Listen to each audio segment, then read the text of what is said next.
From Castle Rexworth and the Rexworth Estates, I bid you good morning, good afternoon, good evening, wherever you are, and whenever you are.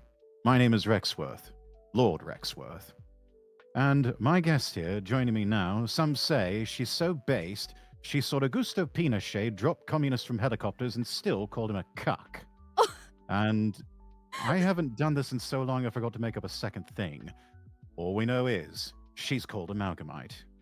Now, welcome in. Well, thank you for that. I was not expecting that at all. I know you said you had an introduction that you wanted to do, but I okay. It's usually usually something I like to reserve when it's just kind of a one-on-one sort of thing. If it's just me and the lads, like, you know, Elijah and Damien, for example, just like, oi, you lot, introduce yourselves, go on. But no. You're special. You get a much more special treatment. The Stig reference was top tier. Thank you, Zangoramash. Welcome in. Anglo, welcome to you as well. You're overselling a Rex, I'll be honest. I am not. Shush. I mean, And women can't Haruki be based. Sugio, So, two of the basedest. Yes, indeed. Well, one of us is, I guess. I don't know about myself. Modesty forbids me from agreeing with that 100%, but yeah, you know how it is. Anyways, welcome in everybody. Those of you on my side of stream, if you've been living under a rock, Amalgamyte, why don't you introduce yourself and tell us a little bit about yourself? uh, well, I'm a political VTuber that likes to play with the side of games. Here I mostly just cover pure politics. Try to avoid like VTuber drama and other things like that. Just talk about Trump, uh, and a bit of British politics as well because I'm an Anglophile and I like the Brits. I know it's an I knew there was unfortunate something I curse. liked about you. I knew there had to be something I liked about you. Because I've always I don't know ever since I really hopped on to into the internet, I just kind of always um drafted to like I was gonna say grifted, and I was like, wait, hold on a second, that's not the right word. No, that's a bad word to Yeah, use. yeah, that is. I was like, wait, I was gonna say like grifting, and it was like, wait, no, that's not. That's in the modern age and the internet, you can't say that word without Uh, that Maybe connotation. gravitating would be a Gravitating, better yeah. choice. Towards the Europeans in general. When it comes to content to watch, whether that be entertainment. Like I used to watch like Markiplier and Jacksepticeye back in the day. Or even when it came to politics, like Sargon and V. And those kind of people essentially are there. So I do actually like talk about more British politics in general. And so I will probably talk about like Keir Starmer a bit tonight. Um Yes. there. So yeah. That's just and then I just play games to break things up from time to time. But yeah, and for my side of things, because we are dual streaming. Hello chat. I We hope are. you're doing well. My favorite game words. Tonight I have a guest. He already obviously introduced himself, but Lord Rexworth. Here. I do have the mods repeatedly occasionally putting the link in his to his channel in chat. So you better Oh, subscribe to bless you. him. Thank you. You better Yes, subscribe to him. He does cover culture and politics as well. He's just cursed to be we a male covered a lot on VTuber. stream. So We do cover a lot. I talk politics, I talk travel, I talk cars, I talk watches. You know, just a lot of lad stuff. And yeah, occasionally I play some video games if I can stop myself from yapping and reacting and bloviating and just being an absolute gas bag at times. But you know, that's what the we apologize on occasion for the tangents, but let's be real. You in chat, you live for the tangents. You love it. By the way, Kalergi, thank you for the follow. JWB1991, thank you for the follow as well. Joe, thank you for that gift sub to Haruki Sukio. Haruki, enjoy your subscription, courtesy of our Joe the Second here. And Ultrastorm, thank you for subscribing over on YouTube, which I'm not streaming to tonight, just on Kick and Rumble. Figured it would be what? safe. Had to double check that that I'm not that I wasn't streaming on Twitch because um, Oh. uh, Mao had a bit of a row with that lot, so I was just like, yeah, we don't want to get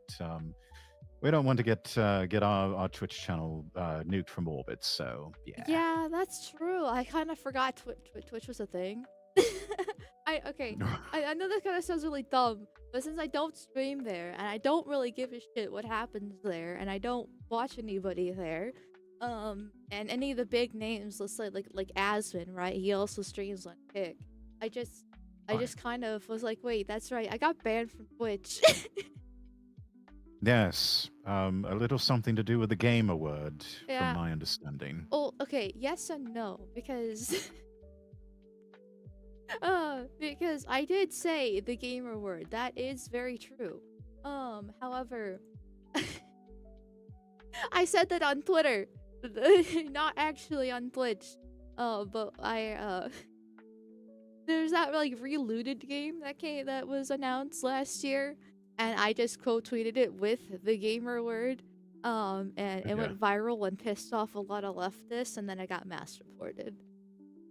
Then the Twitch Oh, that'll decided, do like, it it. was literally the next day that I was like, yeah, by the way, you got permabanned. It's like, they claimed it was because of something I said Oh, on stream.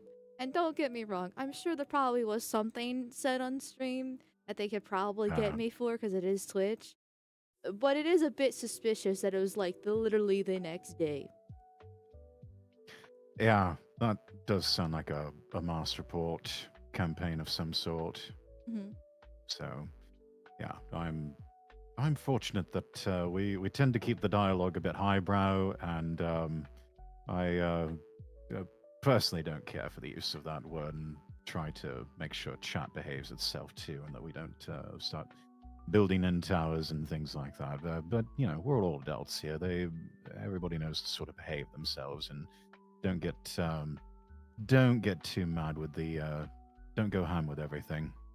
Frozen Moments Jester, thank you for the follow. Also saw a lot of follows here moments ago. Frozen Sadist, Battle of Mercy, Wyatt Helsing 98, Mythos 2341, and Slightly Blue. Very special thanks to all of you. Thank you so much. Yeah.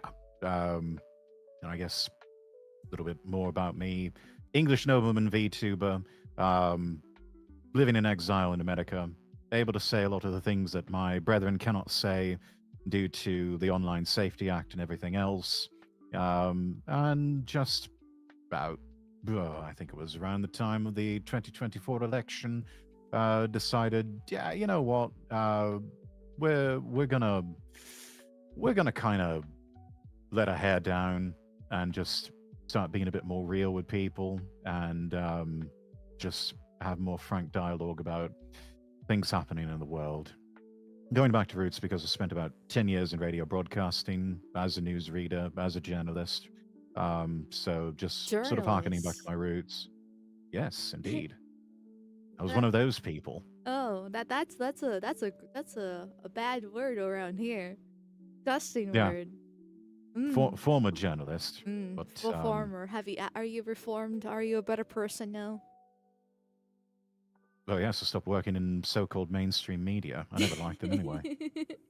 Yeah, the J word. Uh, They never let me do or say what I wanted to. Now I can in this particular medium, and I am happiest I've ever been. This is honestly what I dreamed of doing in a sense back in my radio days, but the whole industry just sort of caved in on itself. And yeah, now I'm able to, through the magic of the internet and anime, able to do what I want Hell within yeah. reason, of course. Awesome. But yeah, I'm glad because streaming is Is a it the ton of Jews? fun. That's for sure. Is it the Jews? it really I'm is. assuming it's always the The Jews. dream is to do it full time as you do. I've got a bit of a debuff in the form of being a male VTuber, but I'm Yeah. sure I will get that eventually. I mean, there's always a chance, but yeah, by default, male VTubers have a debuff for sure. You're much more likely to see success if you actually did show your face, or at least a PNG tuber, in those cases. But for some reason, as soon as that PNG gets animated as an anime man, just the interest just dies. I don't know. I actually saw a bit of growth once I got out of PNG tuber mode and got this model. So Oh, nice. yeah, people people said I sounded expensive, and they also said I I don't know. They kind of had sexual fantasies about my voice, so I must be doing something right. I mean, you do have a nice voice. It is a great radio voice, presenter wise, that's for sure. Thank you, darling. Yeah, it's deep. You got the accent going. I can see it. I do try. I do try. No, but I think we both kind of have similar audiences in that the people we try to appeal to. Um, but primarily, I think a lot of the people, if I had to sort of gauge and summarize our particular audiences, it is a lot of young to middle-aged lads out there that mainly just want to be seen, know that they are seen, and know that no, you're not crazy. The world has gone mad, and you're of the right mindset. It's more sort of the world being clown world like it is, and it's like, no, you've not gone mad. The world has, but not you. And yeah, we just sort of talk about things that the lads care about, Mhm. and yeah, you just sort of go from there. It's kind of your north star. Base Lord Goonsworth. I'm going to add that to the list of nicknames. I had it Lord somewhere. Goonsworth. Yeah. I feel like that would apply though if you were the one gooning. But if you're making other people goon, does that still count? I don't know. They goon a bit. I goon a bit. We all goon a bit. It's it's sort of an equal opportunity gooning thing that we've got going on Okay. here. Oh, he knows his goon for sure. Yeah. uh, real quick, I'm getting a little bit behind on the super chats and different things like that, so I would like Oh to catch yes, up. please go Real ahead. quick. Thank you. So first off, um, oh God, um, thank you, American Heathen, for the $20 reduce. Thank you, Let's with the little go. heart emoji. Oh, and then another $20 reduce with the same heart emoji. Well, thank you, my. I can't. That's really appreciated. It's sweet of you. Little No 20s homo Giga though. Chat. Yes. Yeah. Remember, no homo and never goon. Um, even with Lord Goonsworth here. Um, one giant goon pond is what he says. Um, Mm. oh, and then thank Put you, enough in there, LJ. it becomes radioactive. Oh, oh, we're gonna have our own Chernobyl here with the gooning. Right. Mm.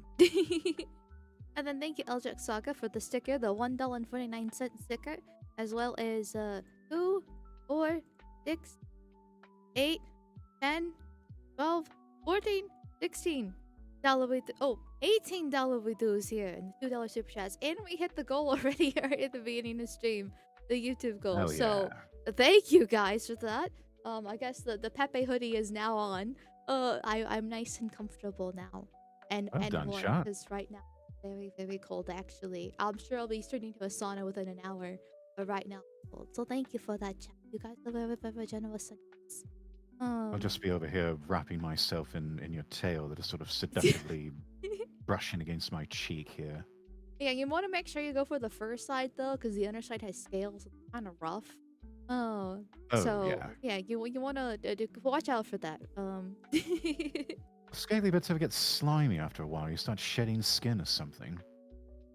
uh, I'm not a snake, so they just kind of fall off like scales, like dragon scales. You know, they just they go on the ground, and you pick them up randomly.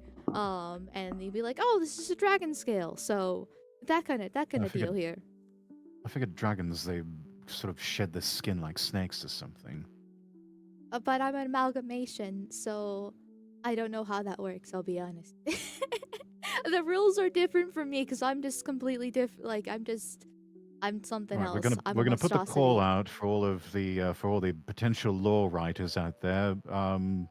You lot look into that and come up with something and let her know what you find. Yeah, that'd be great because I'm lazy. I didn't really bother with lore for my VTuber model because at the end Neither of the did day, I. it's just a stand-in for me to not show my face. Like there's nothing Mm, crazy other than I'm an amalgamation of the three things that I've drawn in my life. So and that's about it. It's pretty simplistic and straightforward. yeah, best not to overcomplicate it. Besides, who reads all the lore Yeah, anyways? like I mean, it's unless like, you're one of those VTubers that have a whole ass like personality. I mean, I guess there's always like a person name. Like you mm, completely act like a character. That's the only thing that makes sense. But very few and far between actually do that on the Ian side of things. So yeah. true. Hmm. Like a dragon shed their scales like monitor lizards. I have never seen a monitor lizard ever. I have no idea what that is. I'm going to I watch, but interesting point. She's not like the other girls. She doesn't shed her scales. They drop off daintily. Yes, Huh. exactly. I'm not Yeah, slimy. makes sense. Okay, I take showers, contrary to popular belief. It doesn't. It doesn't do all that gross shit. Okay, Is it the you just Jews? collect the Is dragon is it the scales. Jews? Like I'm Dragon assuming it's Tales, always the like Jews. that PBS show, which you probably have never seen because you're not American. So Yeah, I don't think I recall ever seeing that one. Don't think we ever got it exported to the UK either. Don't let her gaslight you into thinking eczema is dragon scales. Oh, is that what it is? Okay. So the dragon scales is just coat for the eczema. Got it. No, the dragon scales turn to potato chips and they taste yummy, is what my chat's saying. I'm agreeing with this. Bet you can't eat just one. Exactly. You gotta get all the. Thank you, Kalergi, for the 500 warp tokens. Thank you, thank you, thank you, thank you, thank you, thank you. Yes, and Happy Mars, thank you for the $5 over on Rumble. Thank you so much. Oh.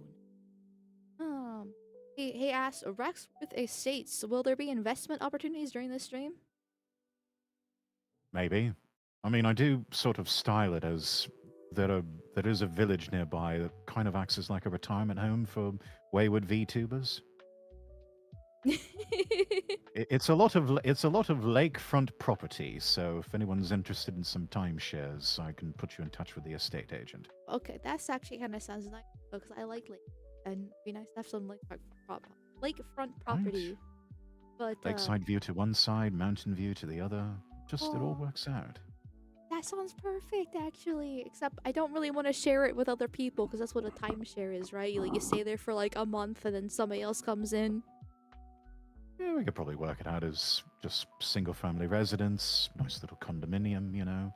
It's got a fully stocked mini bar and jacuzzi tub shaped like a UK pound symbol. Golfing range, firing range. Okay. All of it away from the noise and uninvited diversity of the big city. Oh, okay. You're. This sounds expensive. Now I'm getting scared. I'm like, this sounds too nice. It's above my budget. Right, you're successful. Start living your ideal lifestyle. Start defining your lifestyle and yourself. Yeah, my lifestyle is staying at home and playing Genshin Impact, and that's what makes me happy. There's something for everybody at Shadilay, because I mean the Rexworth Estates. Thank you, Sexion, for the 500 warp tokens. Thank you, thank you, thank you. La Creatura. Yes, I am the La Creatura. Well, somehow managed to also have a frog on me too. I just add more more That beasts up suits on you myself. very well. Yeah, I love Pepe. Pepe is a classic man. He deserves some love and appreciation. I see potential merch drops here. Possibly a Fumo plushie with the whole Pepe hoodie on it or something. That would be super cute. I know a long time ago, long time ago now. Well, actually more like a year ago. I know my community asked me to make a Fumo, and I was just like, I don't know how to do that, but when I hit 10K, I'll look into it. So, I think one of our mutuals, Leaflet, might be able to point you in the right direction on that. If anybody would know, it would be her. yeah, I'll probably reach out and be like, "Help, can you help me with this, pretty please?" No, because Or she's done it something. before. She's been quite good at it too. Yeah, I'm still a little ways away from having any sort of Fumo plushie issued. So that is TBD. Well, I'm sure you get there eventually. It's a slow and steady process, after all. Yes, indeed it is. Mhm. It's always a bit more of an uphill battle if you're not constantly botting your follows and chat like some people do. Oh, are you referring to like the burnt peanut thing? Yeah, him among other people out there. It's like, wow, it really makes you question some of the people that just kind of pop off like that. Of, was it really just the algo blessing them, or did they do the streamer equivalent of steroids? I mean, every once in a blue moon, somebody does get blessed by the algorithm gods. But yeah, Mm, generally, yeah, it's a little bit suspicious when they do pop out right out of the blue. Depending yes, on the indeed. situation, and I've never really seen any clips of him or really paid attention to him. I know he's got like a bunch of drama around him at all times, and I just like, I don't care.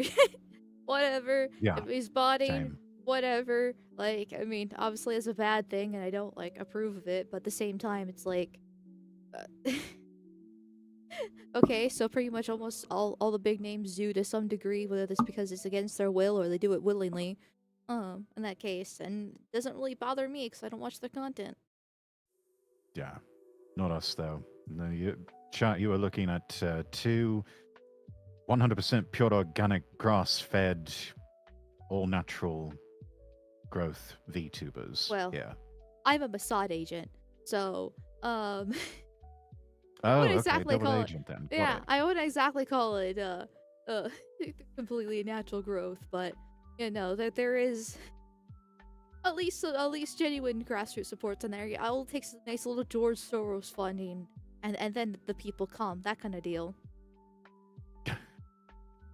Siphoning off just a little bit, just ever so slightly from USAID.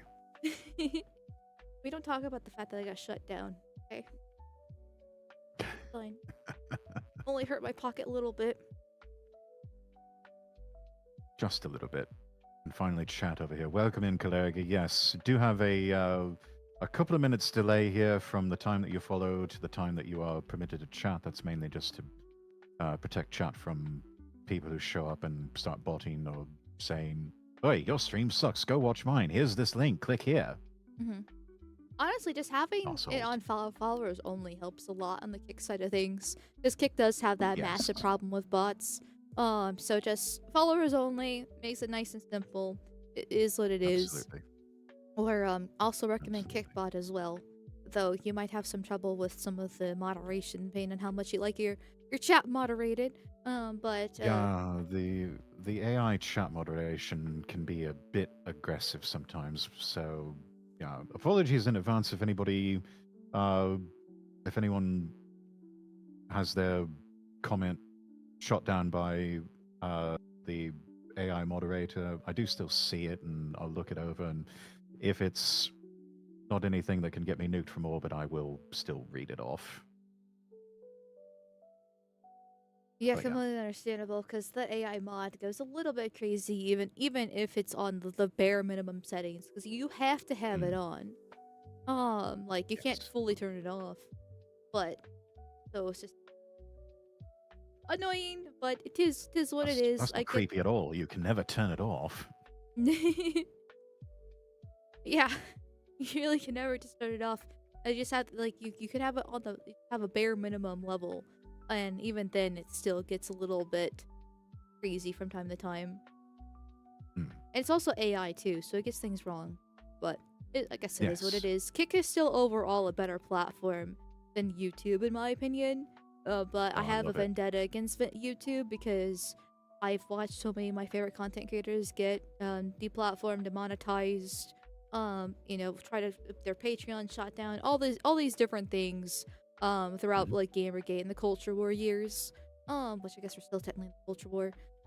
And so I'm just like, yeah, I don't trust It is. YouTube. Neither do I. No, I recently got a copyright strike because somebody didn't like me doing reactions to their videos. So there was that. So I've kind of placed a temporary halt um, on live streaming over to YouTube. But that's all right. Still upload content on the regular there. But just FYI, chat. If you want to see it in advance before anyone else does over on the YouTube side, subscribe to me over on Rumble and you get early access. Yes.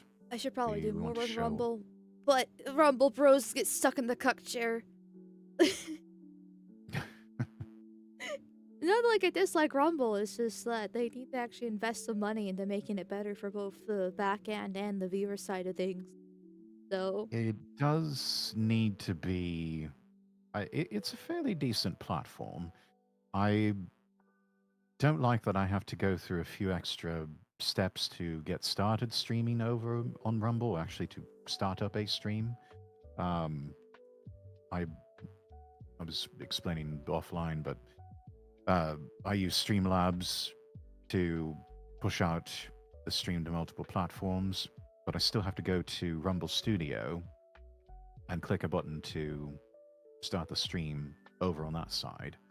So it's, I don't know, seems like that sort of thing could be integrated a bit better, but I don't know. Here we are. So I remember Well, those days. Oh God, stop making me feel old. Um, no can do because I can never stop feeling old myself. what are you, like 50 years old or something like that? 60? No, not that. Oh, come Okay. on. Not Okay. that ancient. Okay, so you don't need a cane yet. Even though you might use one for just for stylish looks. Occasionally, maybe. Okay, so you do use a cane. Maybe. Only for black tie, and only because it has a hidden tranquilizer gun, in case the baddies show up. Oh, okay. You're like one of those oh, God, like Victorian style detective movie like an action shows type of deal. No, I prefer more in the vein of James Bond or Simon Templar, but yes. I've never watched any of the Actually, James Bond movies, so I don't know anything which about that. one? We may have to change that, my dear. Avidus Creation, thank you for the follow, and 10 NACL, thank you for following as well. Shrederator, I don't know if I mentioned you, but thank you for following too.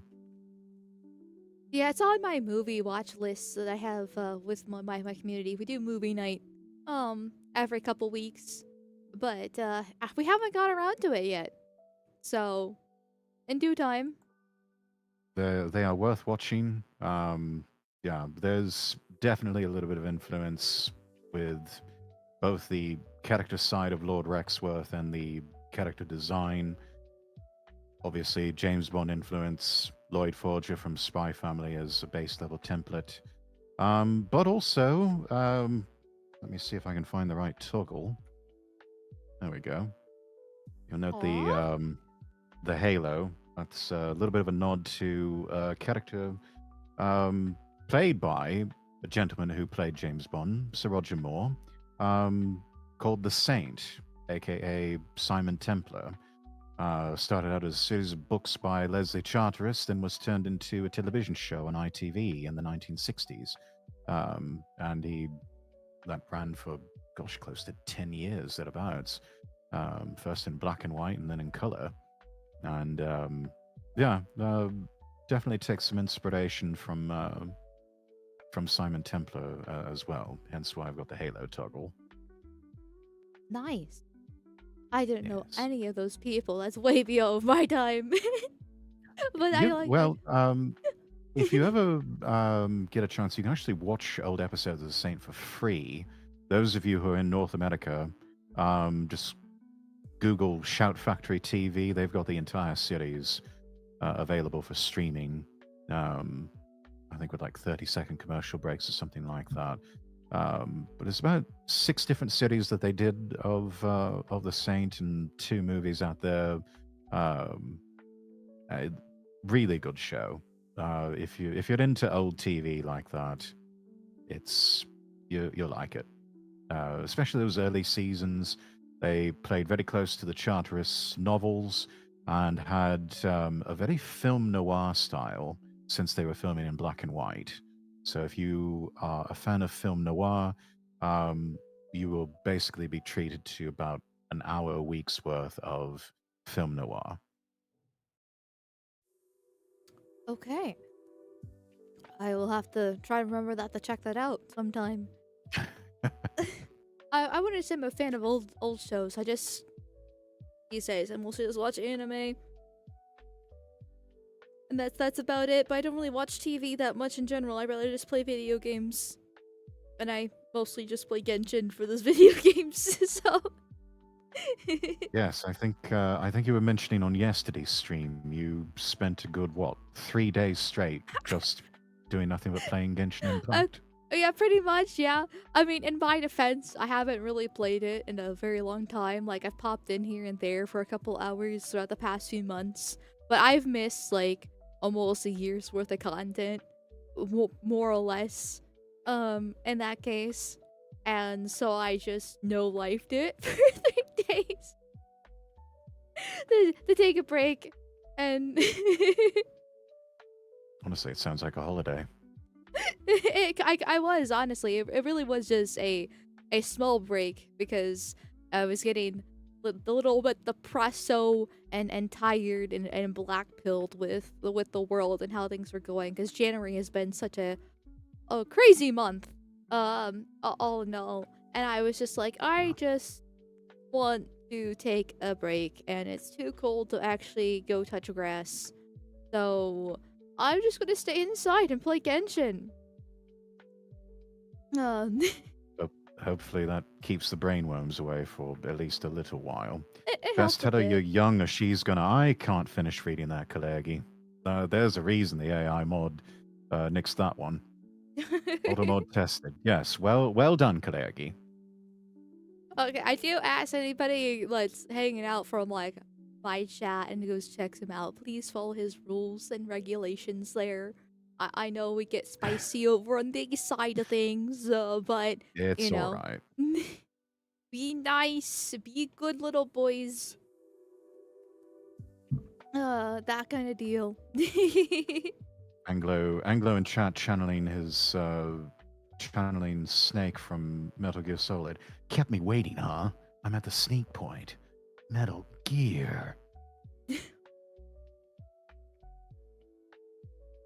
I don't know if that was a Glad good to see you impression lot or talking not, amongst yourselves. but your voice did change, and that was impressive. So I'm gonna say that was good. It did. It did. You know, I can do a few impressions here and there, but yeah. Is that a tacit admission you've never played any of the Metal Gear series of games? Yeah. Hmm. All I know is I only know Snake from playing Super Smash Bros. Oh, that's right. He had that short little cameo in there. Oh, it's a cameo. He's been a main character. Well, at least since Brawl. I'm not sure if he was in Melee or not because I didn't play Melee because I didn't have a GameCube. But I've been playing. I had Super Smash Bros. Brawl and I would play him on occasion, but he wasn't one of my favorite characters to play. And then I also have Ultimate on the Switch because I'm a Nintendo slappa enjoyer myself. Nintendo, Genshin, interesting. I'm starting to build a more thorough picture of who you are. Yeah, okay, Quite in my defense, because I know they're not exactly the top tier game, okay, and I therefore have to defend myself. I didn't have a PC growing up. I mean, we had a family computer, but I was heavily regulated on how I could use it. Uh, and I didn't have like a PlayStation.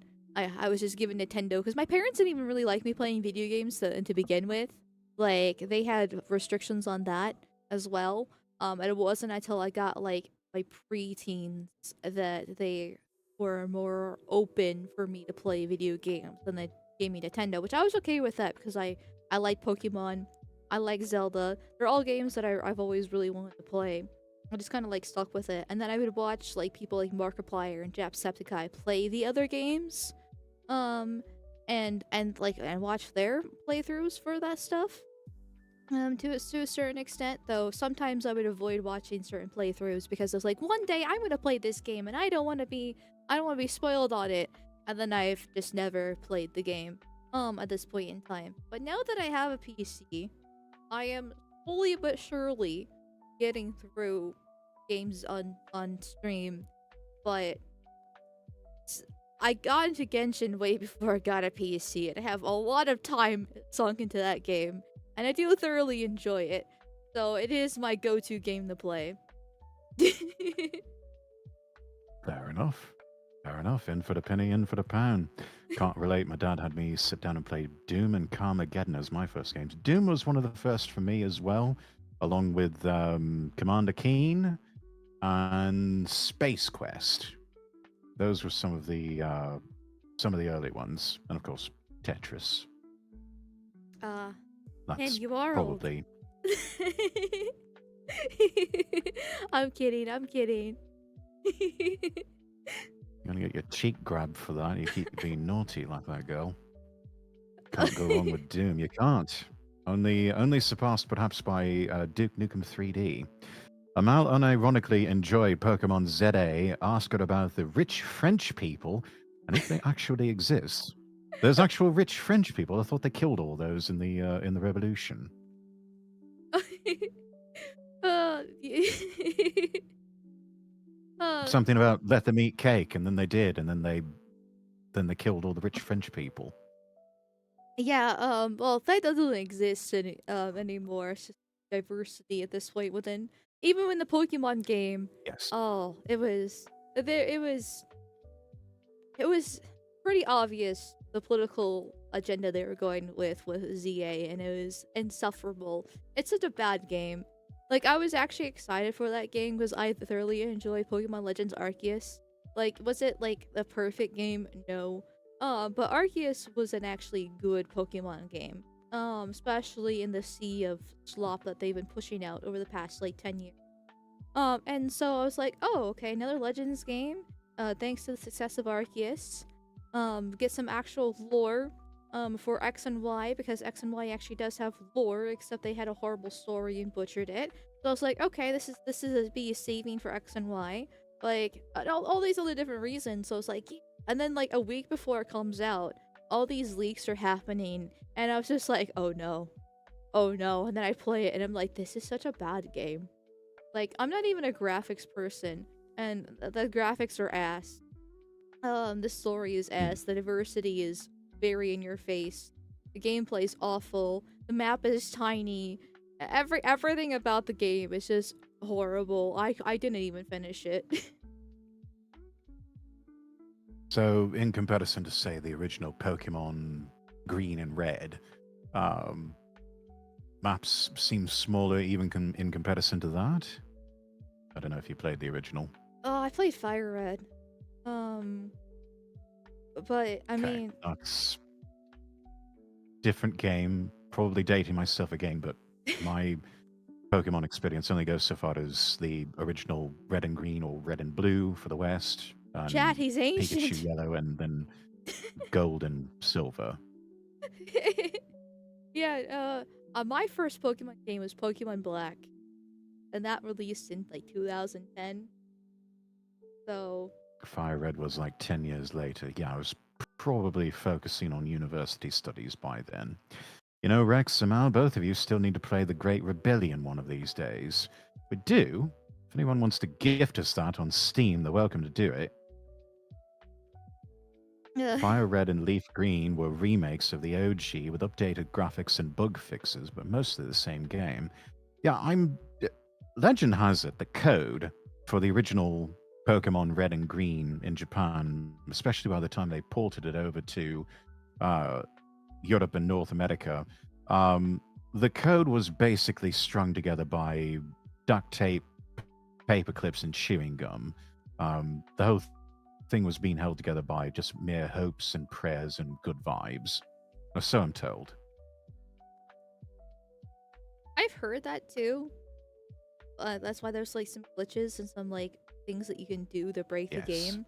But if you play it normally, I don't think there's a problem, if I'm correctly. But I've never actually played the original. I've played every single generation, but when I say generation, I also mean the remake, because I usually go for remixes, or they are graphics improvements or improvements in other ways in different shapes and forms. So maybe not in the modern age of seeing what happened with the Diamond and Pearl. That was ass. Well, but generally, I do try to gravitate towards those, because they're supposed to be improvements, but the same game but improved upon. I played Fire Red, played Emerald and Alpha Sapphire. I played Soul Silver, Black 2. I never finished X because I don't like X and Y. I've tried so many times, but at least I played like half the game, I'd probably say. I played Moon. Never played Ultra Moon. I did play Sword, and then what was after Sword? I feel like there's another. Obviously, I mentioned Arceus earlier. Um, This just sounds like far too many titles, and also sounds like way too many Pokemon being introduced. but it's I so much I fun. struggled to I struggled to remember the first 150. I can pretty much name almost every single Pokemon except for maybe the ones that come in the more recent years, because I just don't pay attention to them, uh, in that case. But I have like a general idea, of what they are. I had a Pokemon handbook that came out, when Diamond and Pearl got released, and I would read that like front and page back and forth a million times. Um, Ah, yes. I cause remember that. I also they had something similar. Can't remember if it was Prima or Brady Games or someone. Official game guide for Pokemon Red and Blue when it first came out. I remember in the back they had this charming little sticker collection, little pixelated stickers of all 151 Pokemon, and you could like stick those on something. I don't know. that sounds like so much fun. I don't remember my handbook having stickers.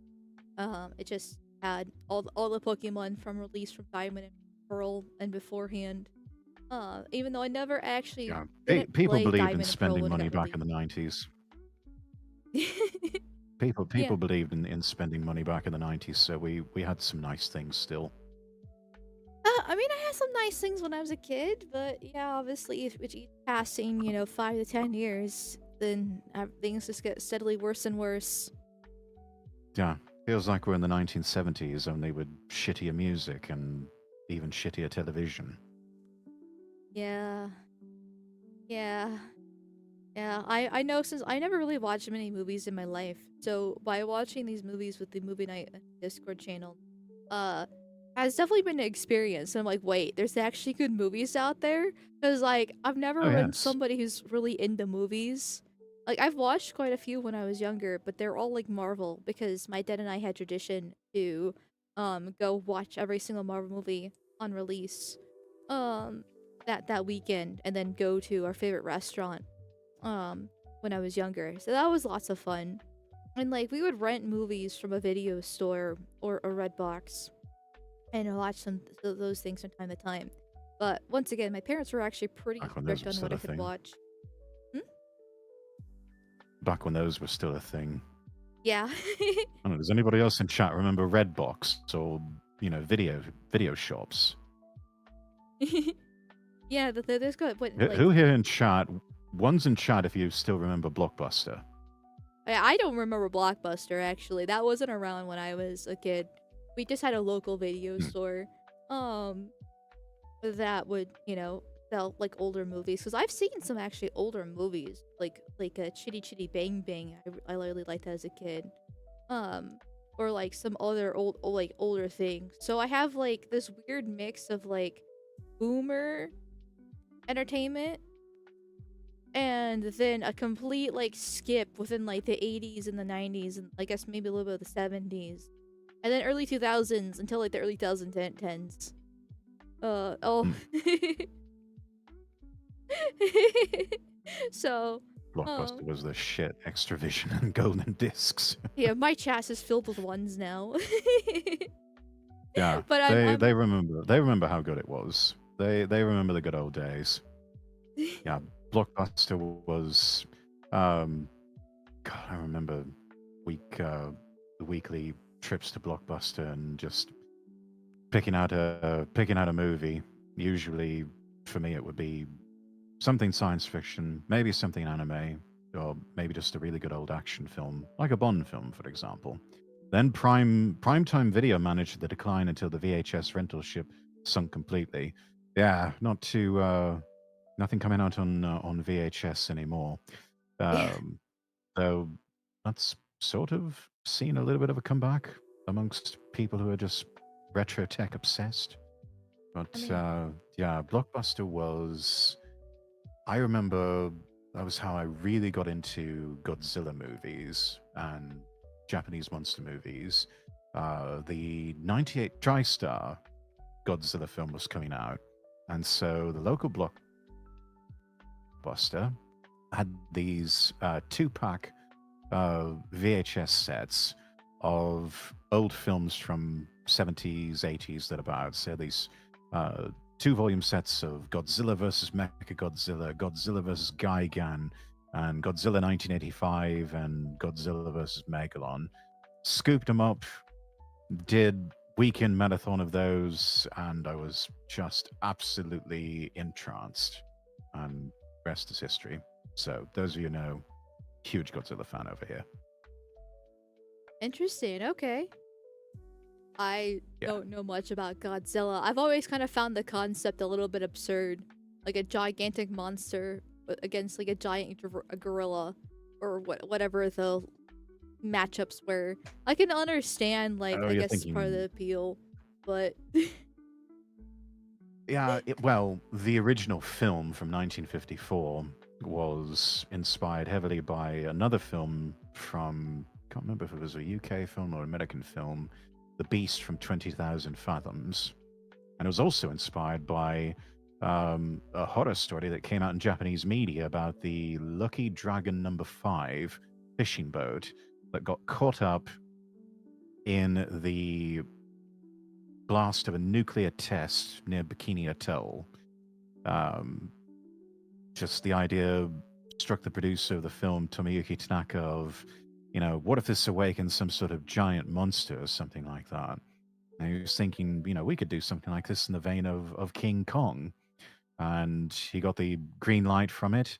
Uh, they managed to put together a film in something like 6 months and get it released. And it became this, not only this iconic, legendary film in Japan and worldwide, but also became a way of sort of, I guess, culturally and socially, everybody coping with what happened with Hiroshima and Nagasaki at the end of the Second World War. okay. Like, I've always heard that it was based like on Japan. Like, Japan's what kind of made Godzilla, or at least inspired, because of the nukes that we dropped upon them. But I never actually heard the real, genuine backstory for it.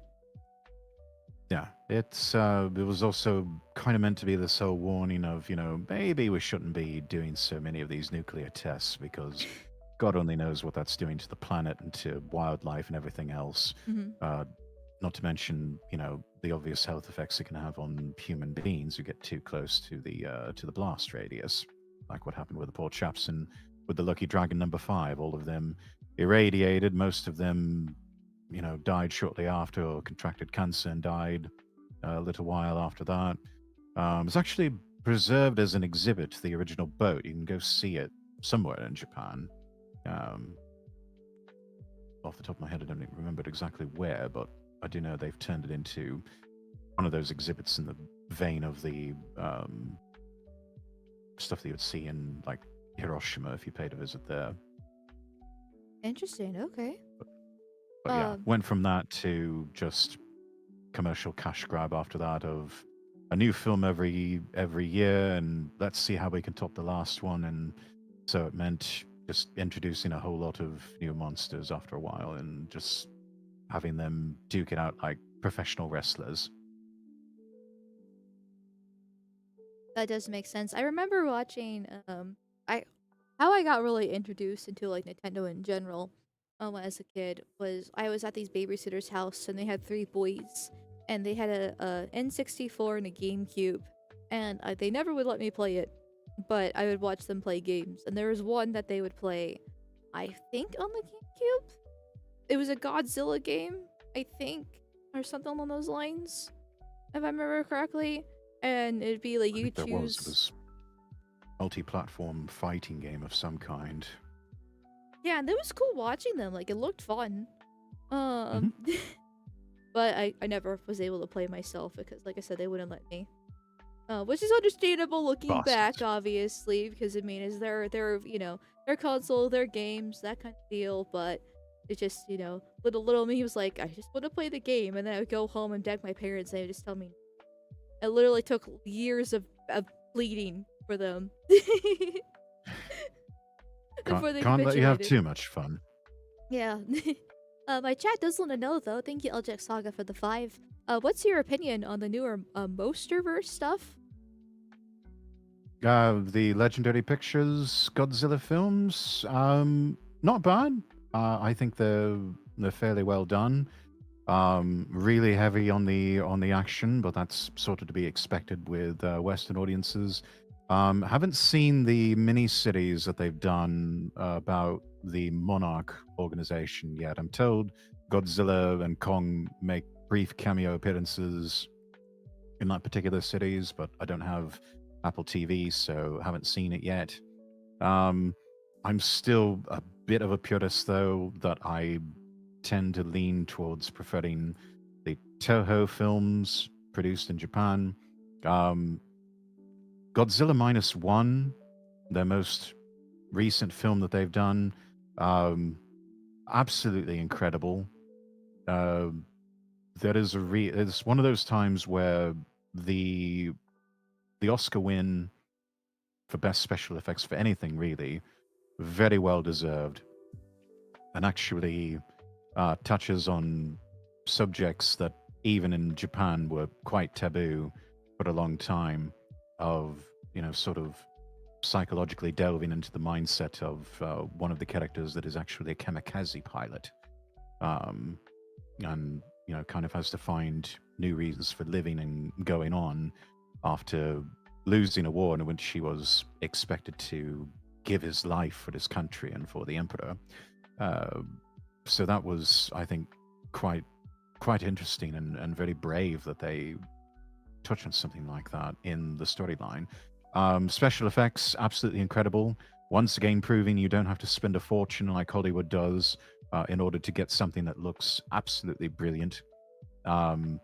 Their portrayal of Godzilla is terrifying and awe-inspiring.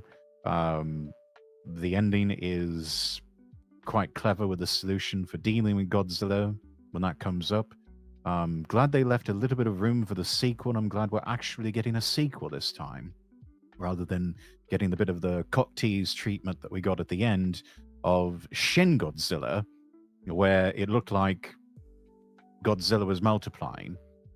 So it's sort of left up to speculation of what would have happened. But I think, given that, who is it? Hideaki Anno, formerly of Evangelion fame, was so heavily involved with Shin Godzilla.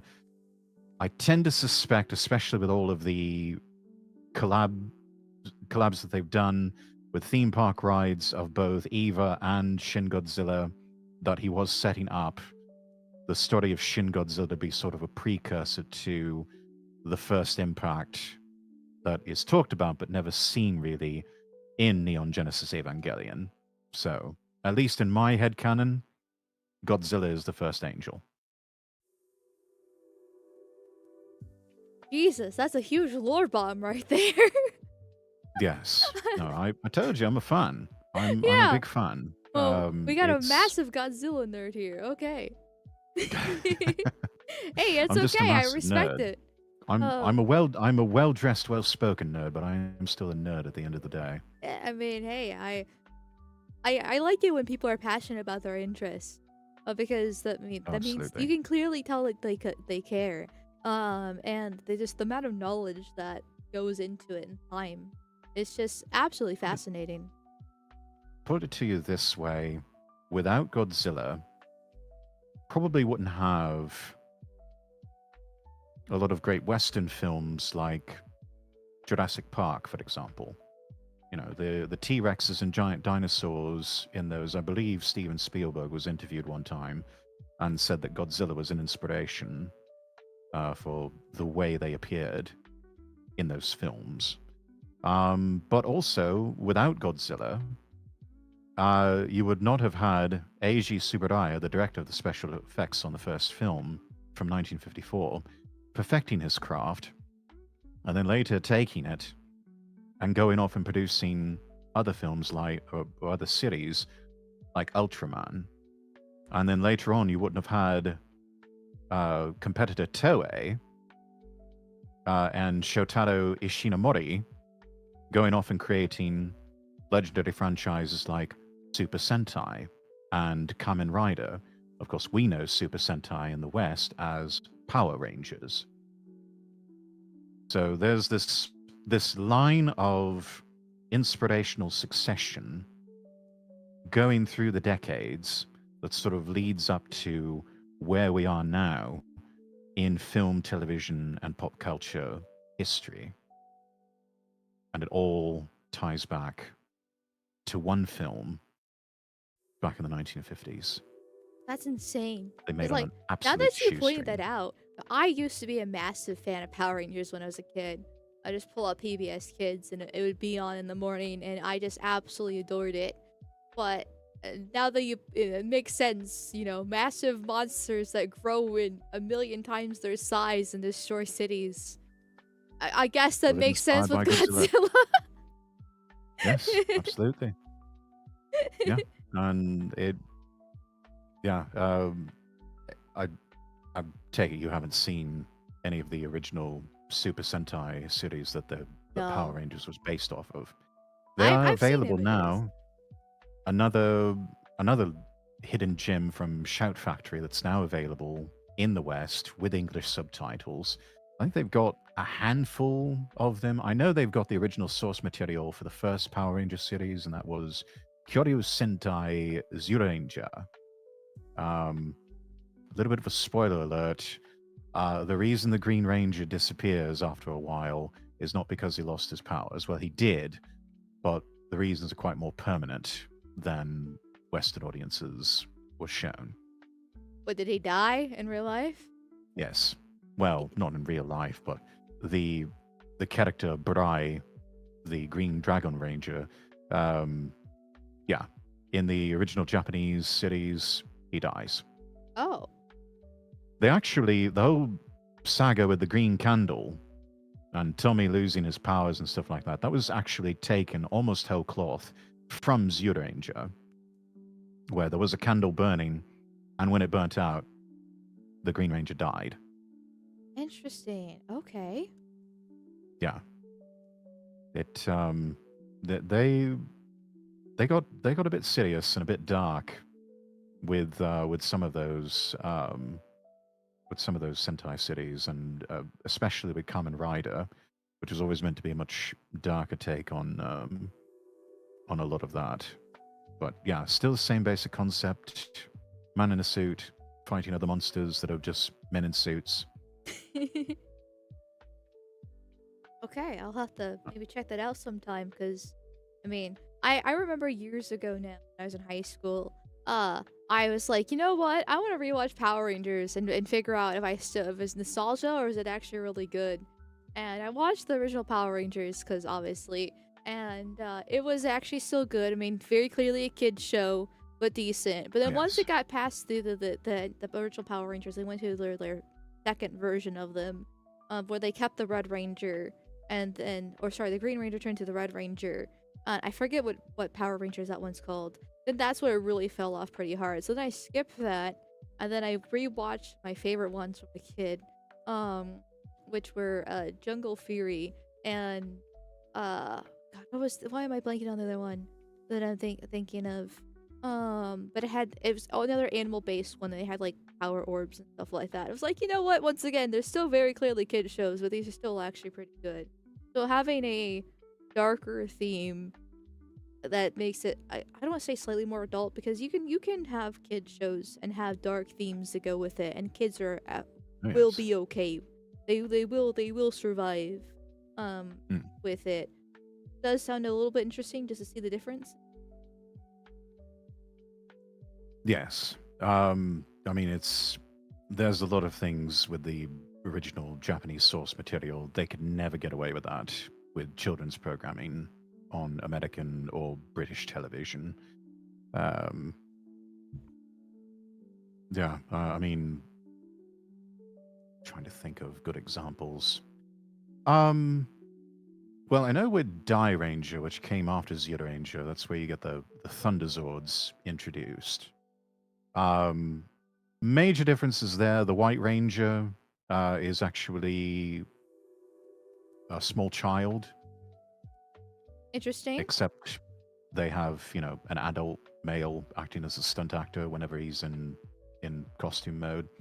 Um, but yeah, there's several scenes where he gets this young child, precocious young thing, gets a bit handsy with the Pink Ranger in Die Ranger, and you know starts to go grabbing for the bit of booba, or Oh, try to fling up a skirt or something like that. You know, boys will be boys, that sort of thing. that You can does. never get away with that Yeah, on not on over American or here. British television. uh, that's a shame. But then again, I'm biased because I do think the Japanese are, at least especially in the modern age, much better at creating entertainment. Though even though Oh that's going yes, down the gutter too, as they've been globalized as well. Uh, unfortunately. but is what it is. Speaking of anime, actually, Eldritch Saga for the $5 those. Thank you. Also wanted to ask, do you like mecha anime like Macross slash Escaflowne or Gundam? Based off Oh, what I you've said so loved. far, yeah, I was gonna say I think I know the I answer to that. One of Escaflowne was one of my personal favorites out of the list. I've yet to finish all of Macross. Um, I know they do have that whole rights issue with Harmony Gold, insisting that it all be called Robotech, at least for any sort of Western release. So I've yet to see all of the Macross saga. But yeah, Escaflowne, very good series. Loved it personally. Um, let's see, what else have I seen? I've seen a little bit of the original Mobile Suit Gundam. I've seen the entirety of Gundam Wing, including the OVAs and the motion picture that they did, which was also quite brilliant. That final animation of the destruction of the main Gundam is incredible, but you know, we expect no less from Sunrise.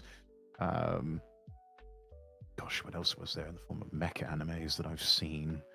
I don't know if you could call Full Metal Panic they've got mechas in there, but I don't know if you could call it a mecha-based anime. That's more slice of life, masquerading as a mecha anime in some respects. And I don't know if you could. That's more. I wanted to bring up Bubblegum Crisis, but that's more of a. That's not really so much mecha as it is cyberpunk. That's another very good one. Could we even consider Megazone 2, 3 as a mecha anime? I'm not sure. I've yet Not to see the sure. final installment of that one. Never actually seen mecha anime before. Like I've never actually watched Gundam. I know I need to, the classic, but haven't got around that far. I'm I am a There's a lot tourist. out there. I am a casual anime fan at the end of the day. If I have time to watch TV, I usually rather just play video games. But I have seen some out there, and eventually I'll get the Gundam because I mean it's a classic for a reason. Absolutely. They do have a few. I think the first couple of movies they did were sort of Cliff's Notes versions of the entire television saga. So if you wanted to, you could just see the films that they put out and brings you up to speed on everything without having to sit down and binge watch close to, I think it was 100 episodes for the first series. The one I'm working on right now, or just recently got caught up on, was Tojima Wants to Be a Kamen Rider. Just sort of an alt universe take on the whole Kamen Rider saga of Kamen Riders don't really exist in this certain world, but the television shows and movies do, but also Shocker as an enemy organization exists. Hence um, why you get certain characters like Yukarisu, who is actually a female Shocker combatant, introduces sort of a redeemed hero of sorts, and also incredible depiction of a yandere type waifu. Very Nice. JoJo Bizarre's adventure style animation. So those of you who are JoJo fans, you will like the aesthetics with Tojima wants to be a Kamen Rider. Okay. Nice. Real quick, I do want to catch up on super chats once again, if that's Oh, okay. yes, please. Thank you, Von Velsenrot, for becoming Yakube's strongest soldier over on YouTube. Thank you, thank you, thank you. Thank you, thank you, thank you. And then celebrating your membership for a month. You played most of the mainline games. Did you ever find Mew under the truck near the SS Anne? I never did. Because I know that's just a rumor. Is not true. So definitely I didn't had to get happen. And Mew as part of a tournament that I attended at a local shopping mall when I was a wee lad. oh, really? Yes, they had this thing going on where it was almost like sort of gym tournaments, Pokemon gym tournaments. You bring your Game Boy and your games, and you link up with another player with your link cables, and you do battle with each other. And I think I got as they only had two of the original Medic badges. I got the Rock Medic badge, but for attending, they gave everyone the character of Mew to add to their collection of Pokemon on the game. Oh, cool. Yeah. I wish I could do that. I pretty much missed every single. Well, I didn't go to any Pokemon events like that in general.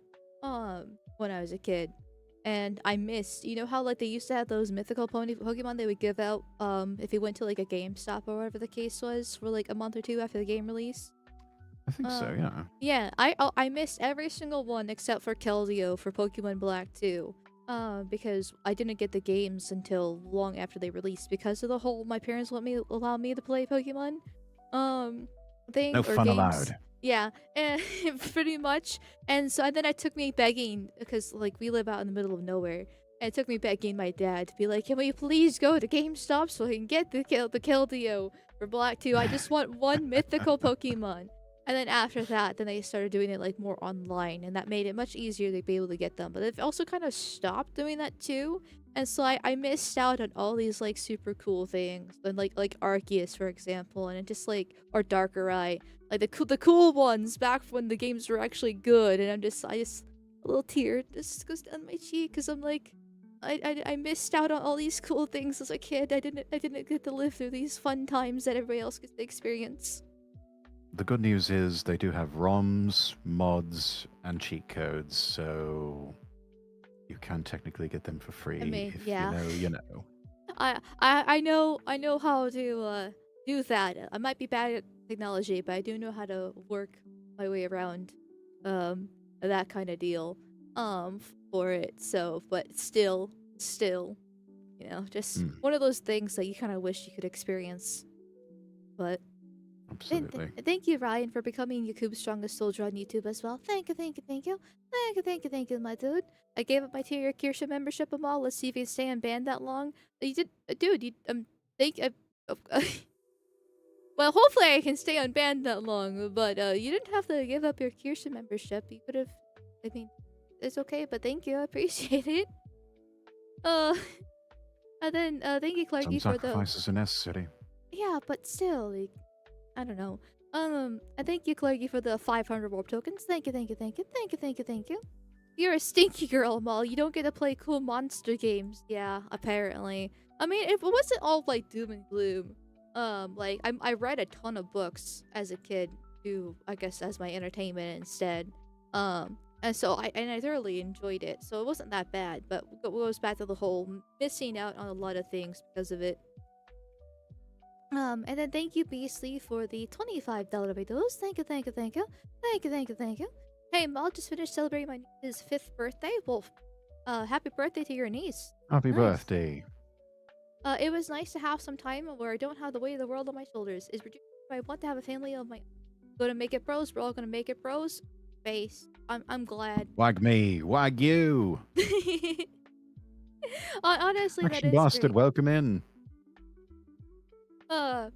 Because As bad as the world gets, you can still do a lot of good things just by yourself for your own personal life. And, once you have kids, I mean, obviously you care about how the world works still because you do care about your kids' future. But things aren't as doom and gloom because you have your little bundle of joy and your life that helps you like refocus those things and also give you more A living information. spark of hope. And then thank you, Clarky, for $5 videos. Thank you, thank you, thank you. Hearing Lord Goonsworth bemoaning the Online Safety Act already. Listen here, Toff. Thanks to the Online Safety Act, children are safe again in Britain. I mean, not in any of the towns of the Bullshit. Pakistanis, sure, but if you forgot about those million girls, it saved so many lives. Good point, Kalerki. Fully agree. Online Safety Act is based. I love Pakistanis. They are my brothers in arms against the evil white man.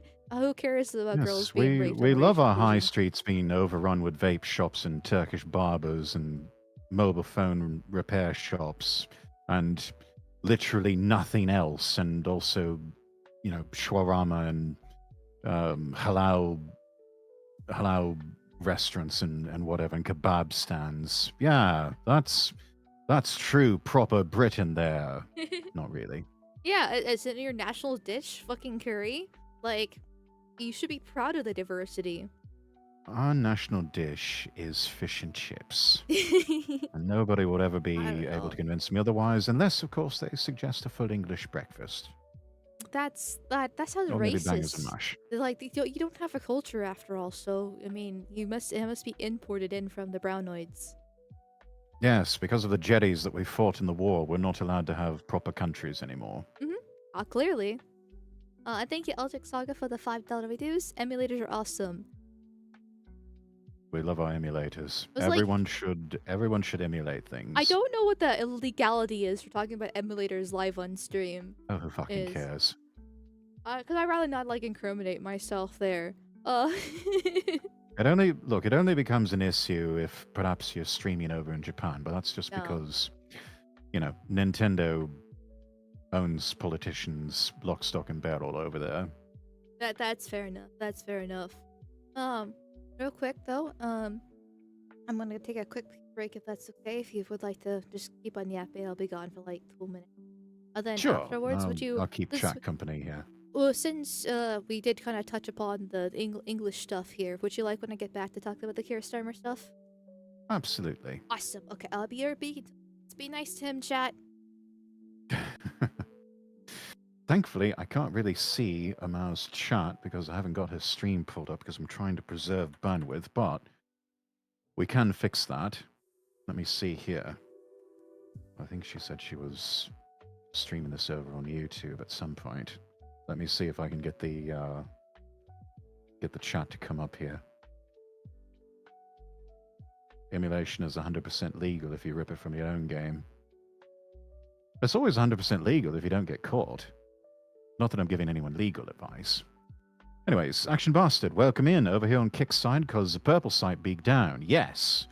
Amal is actually being banned on Twitch, so I can't stream over there. Speaking of ROMs and emulators, you should check out Banjo-Kazooie Recompiled. I think I've seen somebody playing that recently. It looked like fun. I've only very briefly played Banjo-Kazooie, I think it was back in the PS1 days. But yeah, there it is. Thought it was Beef Wellington. That's another one. That's another really good one. Beef Wellington. It's like a corn dog that is from a higher social class. Q2035 when US troops are sent in to reclaim England's Stan. Yeah, if we needed to do a regime change operation, now would probably be a good time to do it. Recompilation projects are so fascinating to my nerd brain. Yeah, remakes can be good or bad depending on who's making them and how they're approaching it.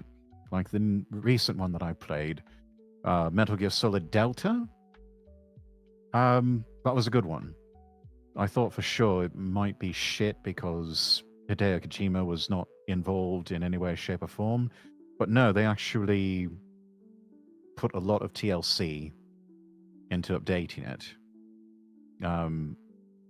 Though I have to say, I don't know if MGS4 and MGS5 type controls really work in the whole game world of MGS3. So probably best to just keep it on the old style controls. Now, if only we could get a proper remaster for the Killzone cities. I've not played that one yet. Being close to the Lord Rexworth's age, but having kids at a young age, I thought concentrating on them would keep things good, but they come for everyone.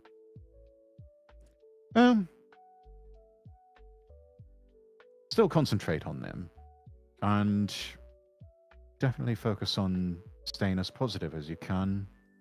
Do it for them, is all I can say, because, once you have children, it's really not about you anymore. It's about the legacy that you leave behind.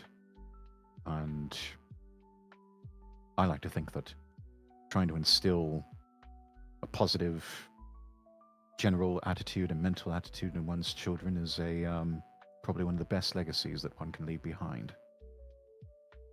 Ripped a few GCN games from the Wii to the Steam Deck. It's been pretty fun hacking my family Wii with my brothers. It's a fun little hobby.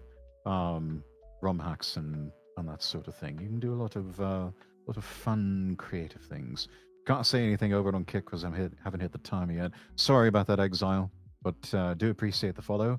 And once that timer ticks over, free to chat again. That's to keep all the bots out of there. I've had to raise the timer recently. Oh, she's back. She has peed, ladies and gentlemen. She is now urine free. For now, give me 2 more hours and I'll have to piss again. Is what it is. Here. Let me switch over. I have to resize us again. Oh yes. Okay, I should switch windows over here. Go. Adjust some things. Move the two of us over a bit. There we go. That looks relatively okay. I acceptable. Is acceptable. There you go. You get what you get. You don't throw a fit, chat. Acceptable. We'll take acceptable. Mm-hmm. What are we moving to first? We're talking UK politics, or we want to talk Emiru? Which one are we doing? Figured we'll do UK since you are our resident Brit. All right then. And so it'll be nice to get your view of things. Yes, okay, from Che Bose here. Let me do a window capture over on my end. Sorry about the delay here, chat. We do not use StreamYards, either of us, for this one, so might be a little bit of a lag hidden there between her switching over and me switching over and kind of keeping pace with each other, but we will try. Yeah. But yes. It might be. A little scuff. A lot of rumors. Lot of rumors as we do the news. We start with Che Bose here, being told that several senior members of Keir Starmer's government are working to remove him as Prime Minister and leader of the Labour Party. Quote from someone, anonymous source, he's in serious trouble. And a lot of it stems, in part, from someone very close to him in his circle there in government, and that's Peter Mandelson. You may recognize that name as having come up in the Epstein files. Yeah, I had an article about it too. From the 80s. Was it the one about him speculated to be considering running away to Israel because they don't have an extradition treaty with the United Kingdom? No, I did not hear about that. I read this just to kind of see what it would have, but I didn't read the whole entire thing because I was gonna save it for stream. But he's running. Wait, he might be running to Israel. Yes, that was the rumor, anyways. But yes, Peter Mandelson revealed to be on the Epstein list. So far, what we've seen, contenders for the successor to Keir Starmer, a black man from London and the son of African immigrants in the form of David Lammy. This is also the same chap who basically wanted to get rid of jury trials in Britain and just have a single judge decide things, even major cases like murder and violent crime. And then another one is a Paki from Birmingham in the form of Shabana Mahmood. Neither of these are inspiring confidence from anyone. It's like, I mean, as much as I dislike Keir Starmer, he is not the source of the problem. He's the figurehead of the problem, but he's not the source. It's the entire government as a whole. Because, I mean, even the huge immigration that's happening over there was under the conservatives for the past, Yes. 14 years. And they were also, the Online Safety Act was already working towards being put in place in 2022. Obviously, Keir Yes. Starmer has made things worse and how he's handling his PR for different things, like when those girls got mass murdered back in 2024 by that Ruka Gabana or whatever the fuck his name is. Um, dude, the quiet Welsh boy, as they tried to portray him as, till his Mm-hmm. mugshot got released. But it'd be nice to sack him. Yeah, it'd be a little bit funny, but he's just gonna be replaced by somebody just as bad, if not worse, because they all just do whatever the party wants them to do.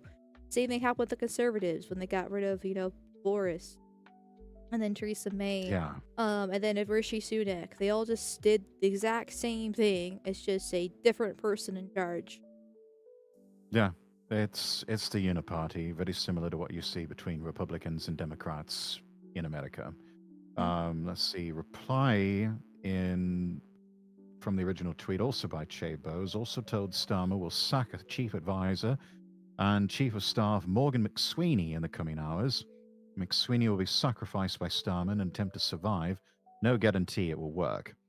Um, yeah, recent polling, even before the whole thing with Mandelson and the Epstein list, um, Labour, as far as the polls go, were absolutely in the toilet. And at one point, if Parliament were dissolved and snap elections were held, the Reform Party would have handily won most of those seats and also picked up several from the Tories. Probably not enough to secure any sort of majority, but they would have at least been able to form some sort of coalition government, probably with enough Tory MPs, um, provided, of course, that the head of the Tory party was given the boot. And that was Keamy Badenoch. She's been given the boot officially. Last I heard. No, not yet. Okay. But she's had a lot of defections away from the Tories over to Yeah, Reform. I did see that. Um, yeah, it's sort of a thing. Same with Keir Starmer of any day now. Mhm. I Any day mean, now. I was gonna say the conservatives are dead, but they've just basically been replaced by Reform 100%. Like, Pretty especially with much. the. I mean, I was gonna say, like, a year ago I said they were being replaced by Reform just because Reform was completely dominating the polls and everything. But now it's like actual copy paste with all the defections. So even if Reform does get Yes. in charge, I'm not expecting anything great. I mean, wasn't expecting anything great a year ago because of Farage, but now it's like even worse. Like, oh my god. Can we please actually have a decent party in Britain? They'll actually solve the problems and not just create the status quo and keep on going with it as the nation declines.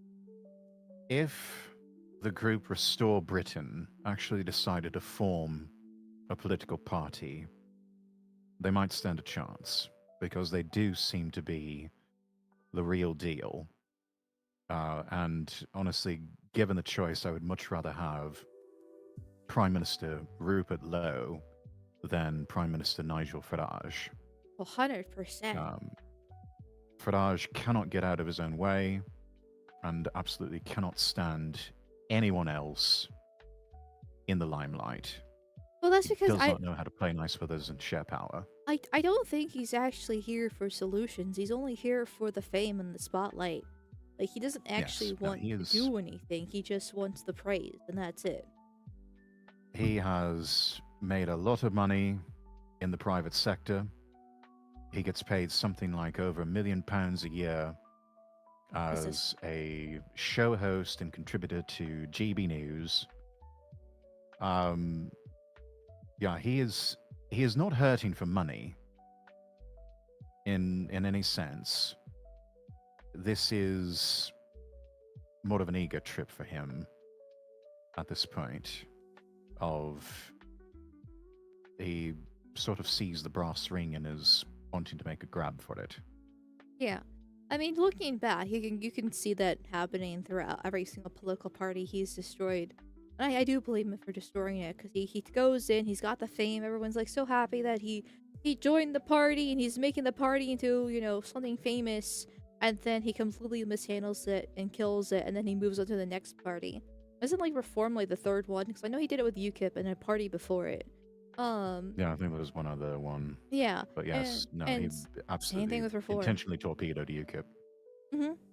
And it's just like Jesus Christ. I mean, reform will probably be successful in the next election just because it is the only quote unquote alternative.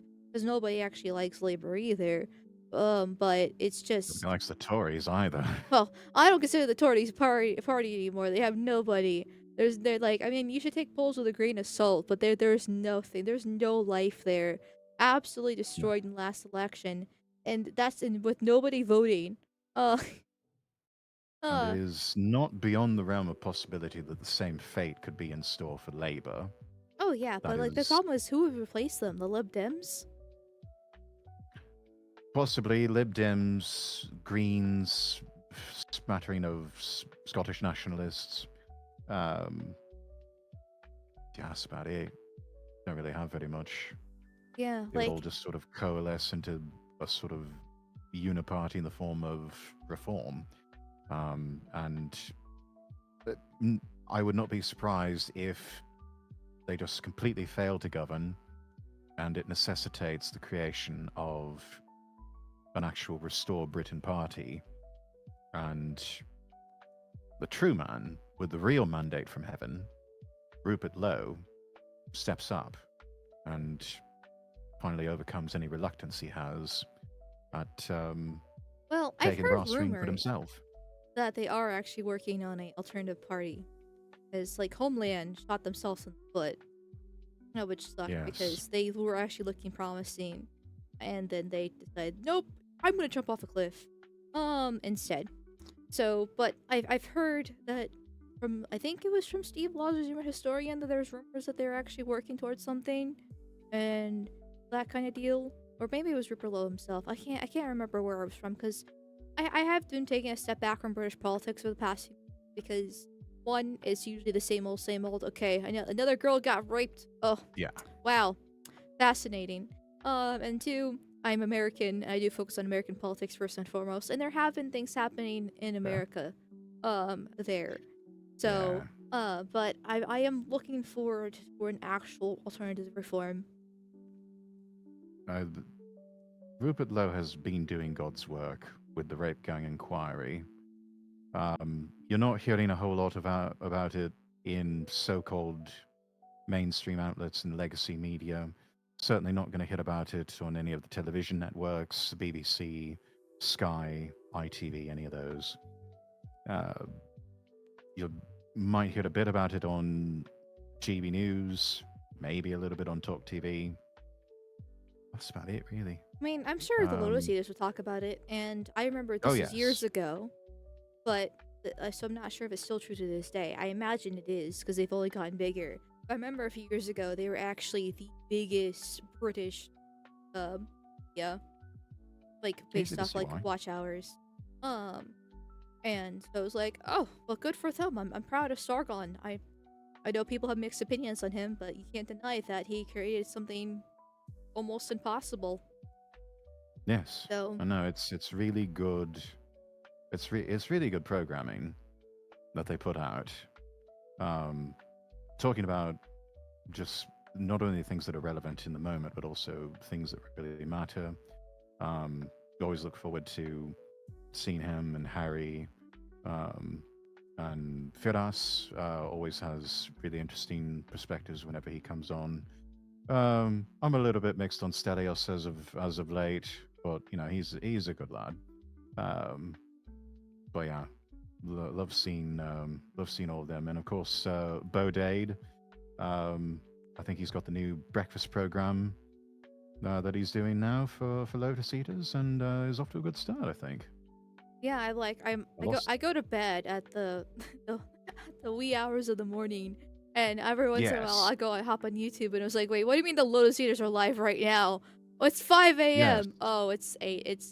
It's early for them. Okay, that makes sense. Yeah, it's the afternoon for them, Yeah, morning over in America, and usually around midnight, 1 a.m. Central or Eastern time is when they start getting the breakfast show underway. it's like, wait, Yeah, what do so you? This is that's weird to me. But yeah. because I used to watch their VODs at work, I would miss it because Mm, they would stream so for early for me. But then I would just listen to the VOD while I was doing my shopping at work. mm. Yeah, no, they're really good, and they're on Spotify too. So you can, if you ever miss a couple of days, you can just kind of load up a queue and listen to them back to back, and they're pretty good. And some of the premium stuff, the previews they have, Oh yeah, also very interesting. the old premium. Like See, I'm probably the biggest Lotus Eater shill because I like every couple weeks I just shill them because I have a bronze. I've had a bronze tier membership since like early 21. oh, And excellent. yeah, I've a lot of the premium content's actually made at least back when I was watching them on a regular basis. Honestly, I've stopped watching them over the past couple of years, due to just being busy myself on my own content creation and also not liking some of the new hosts, and then they got rid of Callum and everything like that. So it's just Yeah, various things have definitely made me stop it. But I remember back in the day, it was definitely worth the $5 a month for the things that you were able to get from. And I'm yeah, sure even with the change of hosts in these days, it probably still is because I know they just keep on expanding more. And Harry is still there, even if Harry it wants to is. probably strangle his fellow co-hosts from time to time. Um, so at least I know I'm You can supporting see it in Harry his with my eyes. $5 a month. Yeah, yeah. I do. Always thought people have mixed opinions on him as well, but Connor Tomlinson, when he was on Lotus Eaters, always thought he was fairly good. He's doing all right for himself as sort of independent individual content creator, but yeah, definitely not the same without him. Let's see. This whole thing wouldn't have been a problem if a king was appointed and dismantled Parliament. Um, His Majesty the King does have I believe, the authority to demand that Parliament be dissolved and that elections be held. Uh, His Majesty has yet to exercise that power, and the longer he goes on, the more his subjects suffer. So that's really all we can say about that. I've I heard a mean, bit about Rupert on the Lotus Eaters, though I have fallen off. Need to get back to watching them, absolutely. Lost it when Sargon was the first reference in that A Million Amelias song. He kind of did start it all back in the day. Yeah, I think that's fair to say. Yeah, he did kind of start a lot of it, didn't he? Accurate, Zango. I remember his crash out. Just wanted to play video games. You made me do this. Yes, that's true and real and reflective of a lot of us, that we just wanted to be left alone to play our video games and watch our anime and enjoy life. They made us this way. We are we are we are the creation that is the stuff of nightmares for our enemies, yeah, they and literally in some made ways that their is worst all to the enemy. good.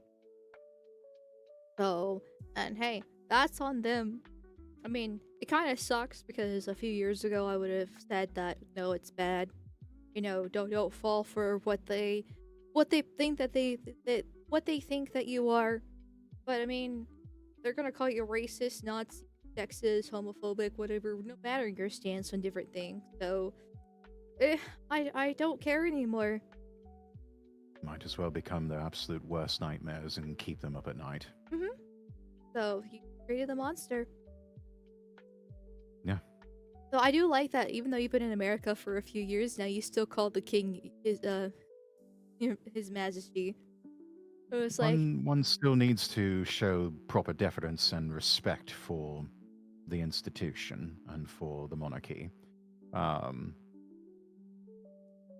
even if I do have my criticisms. listen, I mean, And I do agree, but at the same time, like, I don't see like King Charles actually doing anything because he's embedded with him just as bad. Like, they're more I than think you're happy right. for the destruction for it. I remember I watched a Zoomer historian video about the Queen Elizabeth, and I know she's like a beloved by the Brits, and because of I can kind of understand why. You know, she seemed like a sweet little lady that just ruined her country. That's all. And it's like, Yeah, yeah, as they're much part as of the she is problem. beloved, she also oversaw the complete dismantling of the British Empire. Yeah, Some of it still survives in the form of the Commonwealth, but we had an empire and we lost it. And we lost it under her watch. So, yeah, yeah. It seemed like, based off the video that he made, it really seemed like she did that purposely, maliciously, and she let her own people die. Um, like in Rhodesia, and I'm just like, oh, yes. okay. But I know Sumer Historian loves Rhodesia, which I can't blame him for it. It's just okay. So once I saw that, I completely lost like all respect for the royalty there. I mean, it'd be nice if it would be if I could, but just I can't. I can't. They're just embedded as bad as the prime minister and the parties themselves. Yes. And of course, there is a lot of those just absolutely horrible rumors and tales of what went on in the cabin up north there with Lord Mountbatten. Mm, Don't know how much of that is true, how much is not. If it is true, perhaps the Irish did us a bit of a favour there. Not that I'm one to normally side with the Irish, but yeah. Do you not like the Irish? Well, I am. There's at least, I think my DNA results showed I was like something 5 to 10% Irish. So it's not like I have a disdain or a hatred for them. Um, but yeah, it's. I don't know. I certainly don't think that. Put it to you this way. I certainly think that there is a special place in hell for the current Prime Minister for trying to remove any sort of legal protections against British soldiers who are just doing their jobs during the time of the Troubles and opening up to all sorts of lawsuits and possibly even criminal prosecutions. Um, you only do that sort of thing if you have an absolute seething hatred for your country's military. And I do believe that two-tier Keir absolutely hates our good men and women in uniform. To do something like that, to absolutely stab those people in the back. Do you think Truly, that he he actually is. hates them, or is just to advance his cause? Because actually having borders and military Given is that his origins are just abject communism, yeah, I can see him having a hatred of sorts. You don't. I mean, you certainly don't do that if you have any sort of respect or admiration for your country's military. That's only the sort of thing you do if you really want to just hurt people. And all that does is just hurt people. And it's like, look, troubles were a long time ago. A lot of people are starting to move past it now. It does us no good to try and dig up old wounds. And really, the best thing is to just let the past stay in the past. Um, but yeah, I don't believe that you should retroactively punish soldiers for doing their job, because very often their job is dirty and ugly, uh, and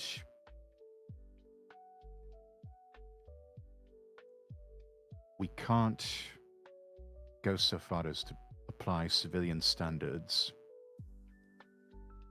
to the ultimate role of the military, which is to ensure the security of the realm, but also part of instilling that security is what is the role of any army, any sort of military apparatus?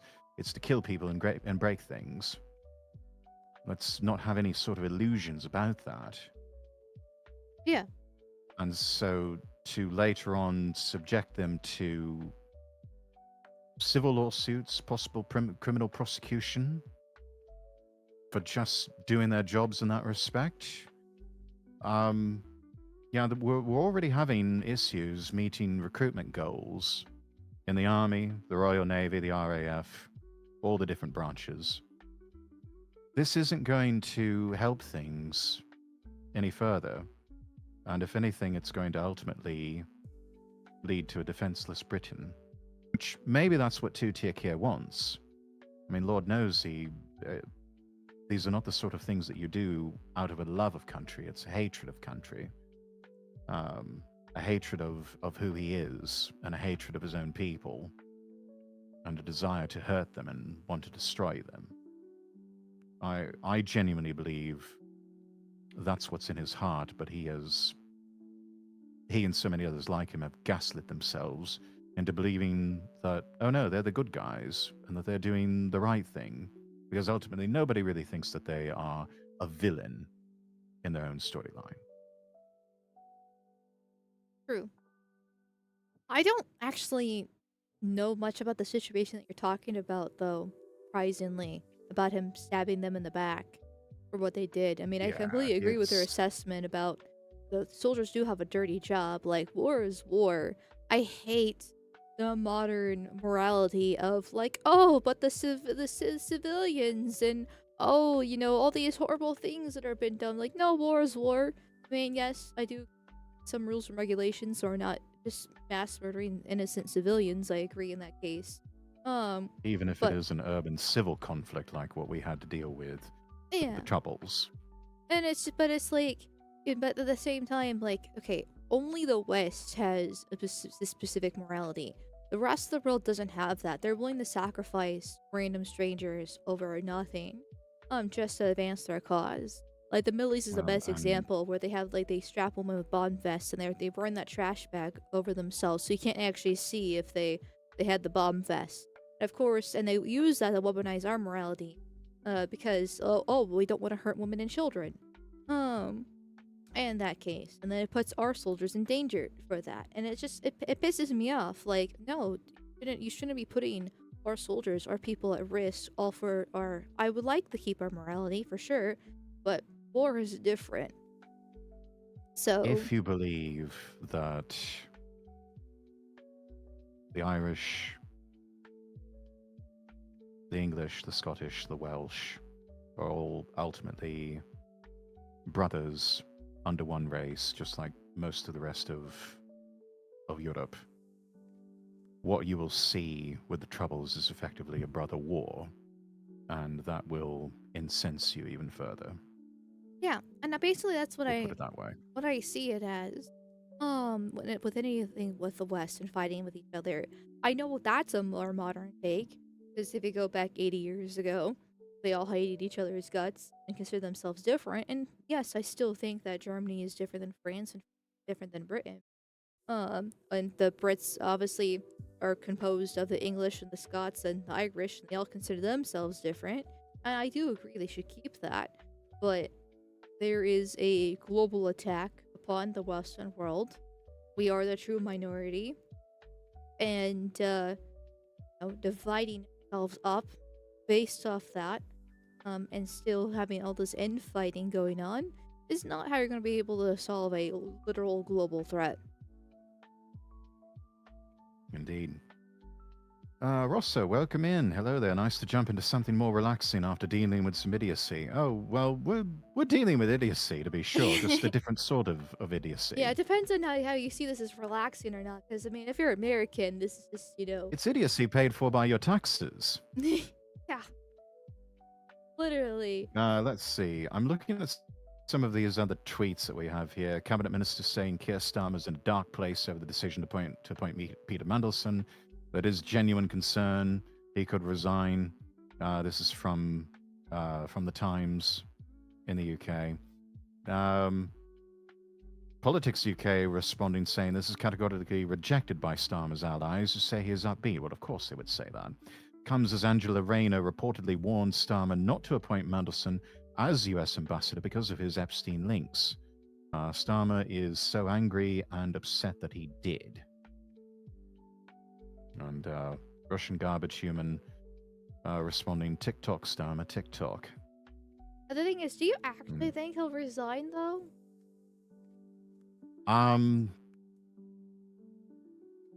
Previous prime ministers in a different time and a different era would have had the decency to resign long before we got to this point. Keir Starmer, I don't think, possesses those qualities. He doesn't possess that sort of sense of shame. As Christopher Talbot says, nobody is concerned he might resign. We're concerned he won't. He seems quite keen on holding on to power until 2029. It's like, as all these different things are coming out about how, like, oh, he's gonna resign, like he's losing sleep over the Mandelson scandal with a burglary active on WhatsApp after midnight days. You know, like fucking Zia Yusuf from Reform talking about how he needs to resign and things like that. But I don't. Oh yes, we've got that tweet over here. I don't actually see him going in and resigning. Like, if he, I mean, he might, because once again he's the figurehead, and the Labour Party has definitely fallen in favor, even more so since they've gotten in power. And a lot of people are pissed off. So he might be the sacrificial lamb. But once again, he'll just be replaced by somebody else who do the exact same thing, and they're just using this as an excuse to get rid of him. Yeah, but like that would be the only way I would see him resigning, if the party tells him to, just to take the heat off their back. But a scandal like this, okay, this might be a bit of a hot take here, but appointing a guy who has connections to Jeffrey Epstein, which I'm sure through his connections to Epstein, Starmer was in the Labour Party, are able to get different benefits for different things. That's just how the globalist elite works in this case. And Epstein's obviously a bad guy, you know, that's pretty obvious. But I feel like Starmer has done worse things than just appointing a dude who has connections to Epstein.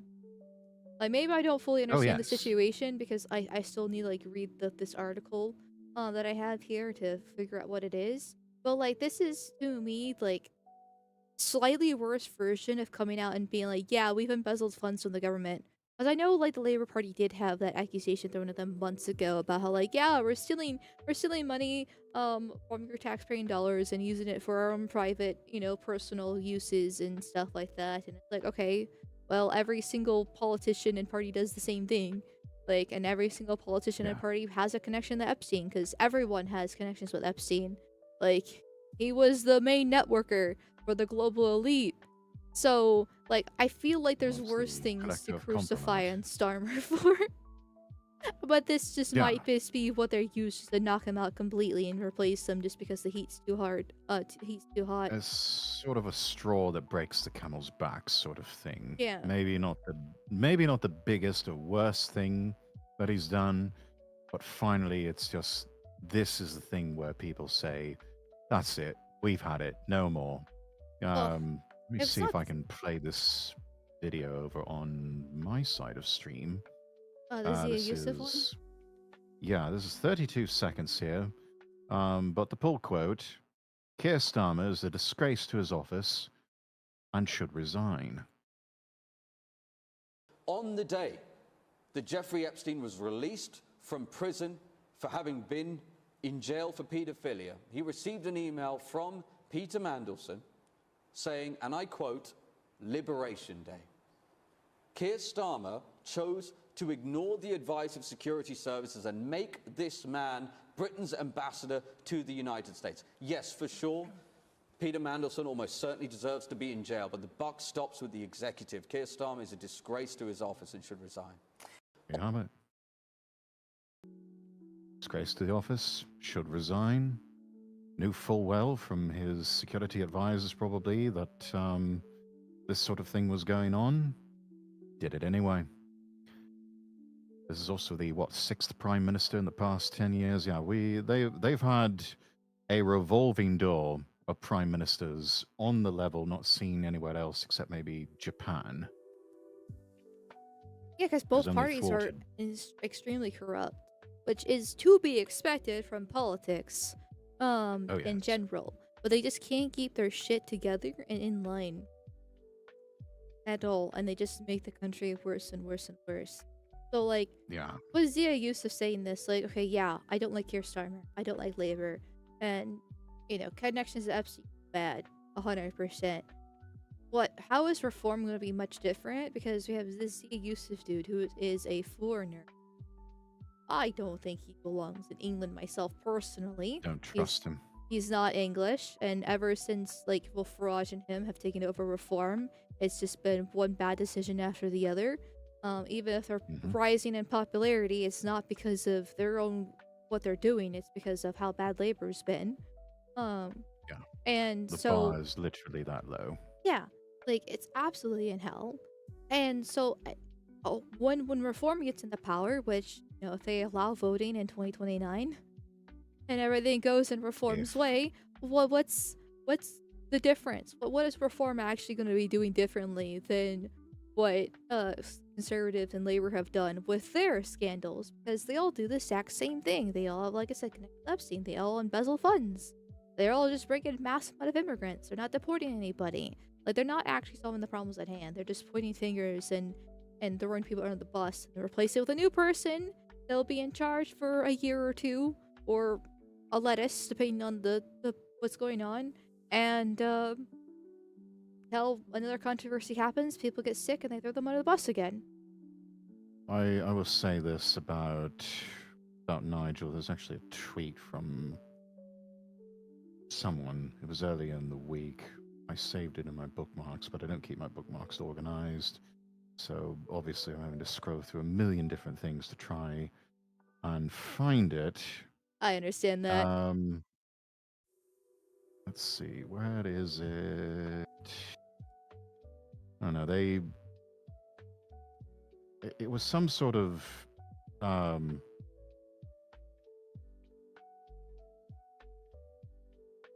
yeah, there was one from World by Wolf. I'll drop this into DMs for you. Okay. I can bring it up if you want to on your side. Photograph of Farage having some drinkies and palling around with Peter Mandelson. Is he the fat guy? Captioned by no, he's the gentleman with the spectacles. Ah. And of course, you've got Farage off to the left there. S1 Big Club, you're not in it. There was another one, some footage of.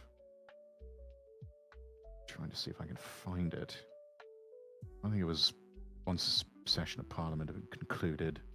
Keir Starmer just kind of walking over to Nigel, and they're just sort of laughing, acting like they're just good friends who are going to get together at the end of the day and go have dinner.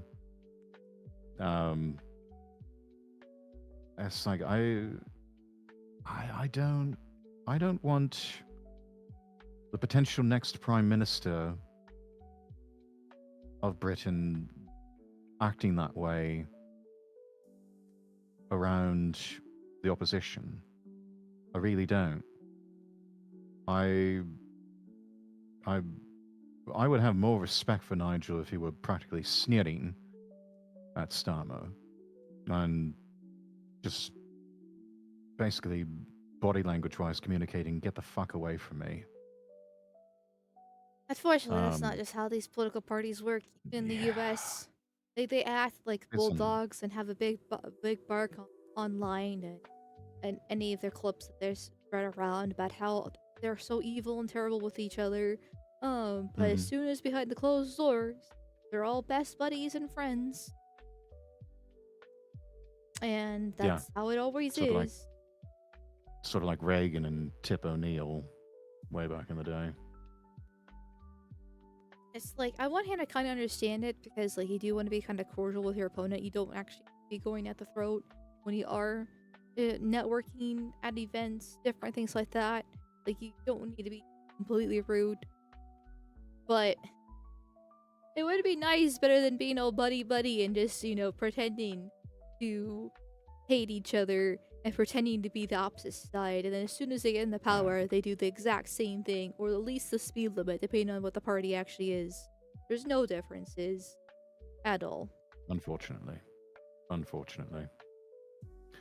Let's see. I've got this other tweet pulled up from AF Post. 2025, London recorded a total of 9,744 reported rape offences, averaging roughly one rape every 54 minutes over the year. Do you think reform is going to be able to solve this problem? I mean, London constables can't even be bothered to try and solve basic crimes like bicycle thefts, or cell phone snatchings on the street. They've given up. And it shows with the amount of unsolved crimes. They've ceded territory to the criminals. And the crazy thing is, too, this is the reported rape offenses. God knows how many go unreported, because a lot of people are aware but how bad everything is, and there's obviously those Pakistani gangs that are doing this. And like, there's this one story of a girl getting her tongue nailed to the table when she threatened to tell and report on them. And then there's also the ones that have died in the process that make them, stop them from escaping. And then there's just the ones that just won't tell because they fear they're not going to be listened to, because of the police are so involved within the gangs and do absolutely nothing and actually support it from the inside. And so chances are this number is actually much higher than the 9,744. Much, much higher. Indeed. But one rape every 54 minutes. I can't even imagine that. Like, I'd be afraid if I go to London that I would be raped, because, like, if there's one rape every 54 minutes, what's the difference between me and, like, some other random girl if it's every 54 minutes? I don't know what the statistics would be, but it'd be pretty high, I imagine. You, as a woman, have zero business going to the United Kingdom alone. That's just full stop right there. Even then, I can tell you, having been back to London, it was late 2024 when I was there, London, and then took a quick train ride up to Edinburgh and Scotland. And then I was also in York for a little while. I never felt so on edge like I was when I was in London. I always just head on a swivel, constantly checking my surroundings, constantly checking to see if I'm being followed by anyone. It was a bit unnerving. Even in some of the even in some of the neighborhoods like where I was staying at, it was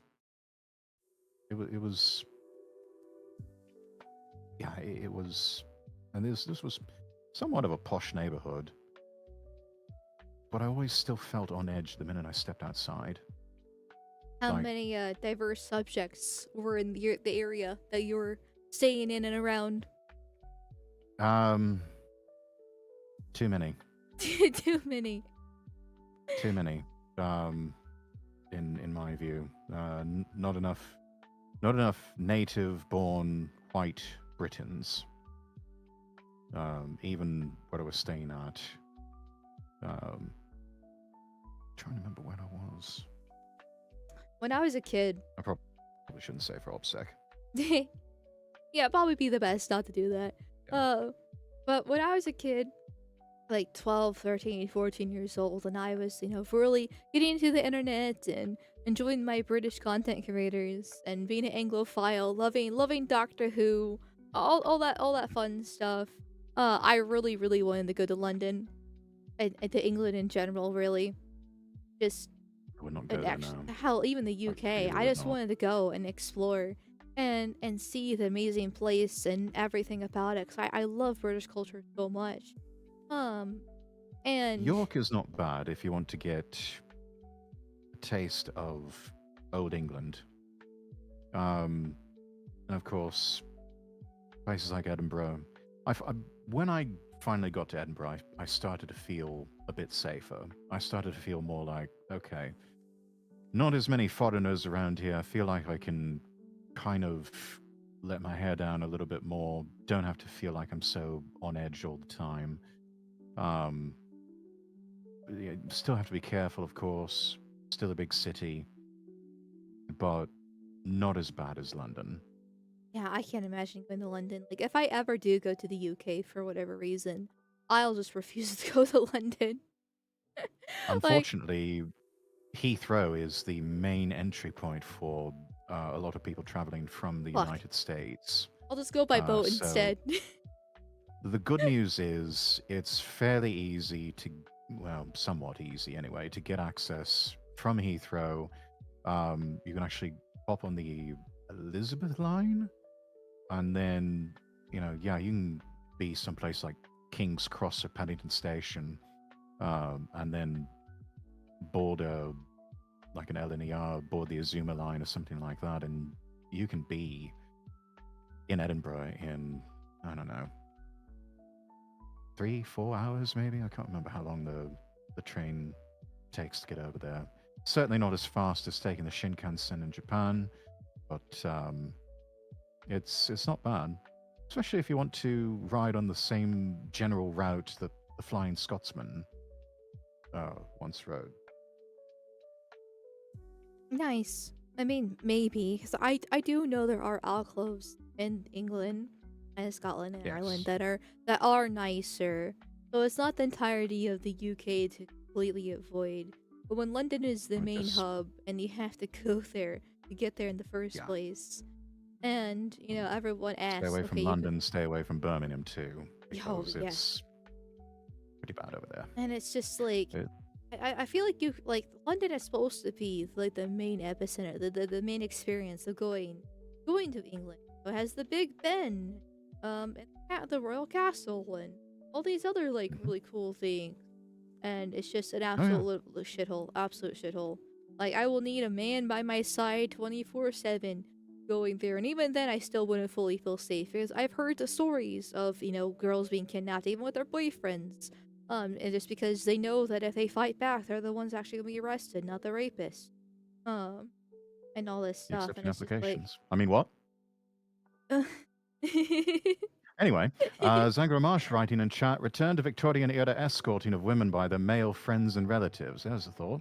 Kalergi, there's no safe place in London. Even the nice areas are dangerous because the actually seek them out for rich pickings. As a Londoner, I now have PTSD. Understandable, Kalergi. I am sorry about that.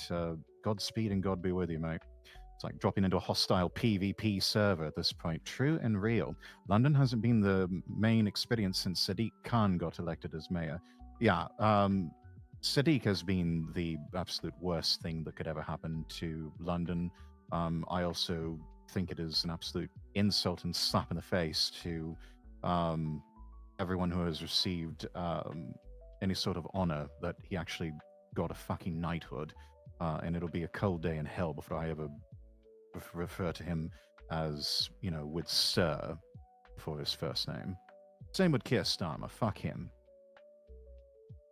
I forgot they both got knighted because it's just like I don't respect either of them. I And swear these days they will give a knighthood to absolutely anyone. And it's pathetic. well, probably the people they actually agree with and support because they're doing what they want. Like the royal More than family is likely. just as deeply involved with this, as the actual politicians are. They don't actually give a shit. So, Unfortunately. it's so fucking annoying. I do find it interesting with the whole like the rape stats that we have here. The tweet Mhm. underneath it is like supposedly statistics in Europe from 2000 to 2023. Now I'm not sure how accurate this is, but everywhere else has jumped up like a million times over. Like England and Wales going from 8,593 to 68,109. Like Oh, that's yes. insane. Meanwhile, Poland though drops 1,000. I was like, huh, I wonder what Yes. Poland's doing differently than the other ones are doing. Amazing what happens when you enforce things like borders and immigration law and you don't hate your own people. The best part about Poland is they shoot them. It's great. Yes, that too. That also acts as an incredible deterrent. It is. They're Red like, comment, welcome man, in, sup my lord and my lady Amalgamyte. Well, hello, hello. Were buongiorno. you playing golf with friends without me? No, we haven't got to that yet. Creamskull, by the way, welcome in. Yeah, Poland, well, the one safe place in Europe. Hungary as well. Czech Republic, not too bad. Really, the further eastward you head, safer it is until, of course, you get to Russia and Ukraine, and they got that whole row going on over there. Just thinking of my visit to London back around the turn of the century and the fact that it's going to be completely different from that. It is going to be completely different from that, Alan, yes. You probably won't recognize the place when you visit again. A lot of people don't. I know I certainly didn't. In many parts of it, it really felt like I was in just an absolute foreign country. The only time I really felt like I had come home, in a sense, was when I got to Scotland. But that's also because most of my family's Scottish, actually. I'm part ooh, English, part Scottish. So yeah, I'm actually the descendant of Highlanders. So okay. closer I get to the Scottish Highlands, the more I feel I've come home. Interesting, because your accent is very English, in my opinion. You don't. Yes, very much more received pronunciation, but still have a bit of influence from the north and occasional syllables and things. You can detect a bit of Scottish in me. Interesting. Okay. So I. I the mean, received pronunciation is not perfect. okay. Maybe I need like comparisons there, because like I know like the stereotypical English accent. I know the stereotypical Scottish accent, like Dankula, for example. Um, but Yes. like I've never actually heard the comparisons between like Northern England versus Southern England. Like Um, accents and a the good differences. a good example of an accent of someone from the north would be you said you've seen Doctor Who, yeah? Hmm. Yeah, I loved Okay. Doctor Who when I was Uh, younger. Christopher Eccleston, the Nice. I believe he was the ninth Doctor. Uh-huh. Yeah, his accent is very stereotypical Northerner. Okay. I haven't watched this season since I basically started watching Doctor Who. So I would have to probably go back and re-listen to that, which is okay because I do want to rewatch Doctor Who sometimes, so I can be disappointed and sad that it went to shit. Yeah, Because I've accepted his death long ago, but I still have nostalgia for the time that I was obsessed with it. those were good years. Those were very good years when they first restarted. Probably up to the early bits of damn. Uh, The 11th Doctor or 12th Doctor? yeah, around the time of the 12th Doctor. Sorry, Streamer Brain. I completely blanked on his name. The old guy. Yeah, I know who you're talking about. Yeah. God, I'm blanking on his name too. Shit, you're infecting me. Was the Ugh. 12th Doctor. Sorry about that. No, it's okay. I just call him by the old dude because, like, I basically. Peter Capaldi. I knew it was Peter Yes. something, but Yeah. yes, he was quite good. I felt. Really? I didn't actually watch his because I watched Doctor Who. Well, this is when I was really young and I didn't really know the internet very well. Not like I do this these days so much either. Yeah. But I would watch Peter it. Capaldi. I think on Netflix is what it had it, but then they took it off Netflix because they had some dispute with the BBC. When the 12th Doctor launched, and I was already hearing complaints about the 12th Doctor. And so Yeah. it's like, okay, well, I will maybe get around to watching it sometime, but I'll just stick with the 11th Doctor then. Well, I should say 9 through 10, sorry, 9 through 11. In that case, because I did really enjoy them. 10th Doctor was my absolute favorite. I love David Tennant, even if David Tennant doesn't It love was me. really good. I It even had was a really Sonic good. suit driver. It was awesome. I think I had one of those too. I had his and I had Capaldi's. No, not Capaldi's. Who was the other one that came after David Tennant? It The Matt 11th. I had Smith. the 11th Doctor's. Yeah, Matt Smith. I Uh-huh. had his sonic screwdriver as well. Ah. I did like the 11th Doctor, but the 10th was my favorite by far. But I I say had. God, what's Rory and Amy? Those were my favorite companions, and their ending made me very, very sad and upset. Yeah, yeah. Alas, It was tragic with the Weeping Angels. I was felt so bad for Rory. Hmm. But I guess spoilers for the 10-year show at this point, chat. You're welcome for that. But Yeah, oh, if you haven't seen it by now, yeah, I recommend it that's your still. fault. Like I still recommend the early Oh versions of the yes. reboot, 100%.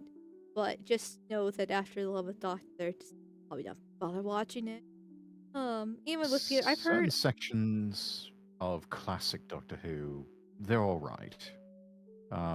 It's a bit rough going watching the old um, first Doctor era and even parts of the second Doctor era, those episodes that do survive because a lot of them are still missing.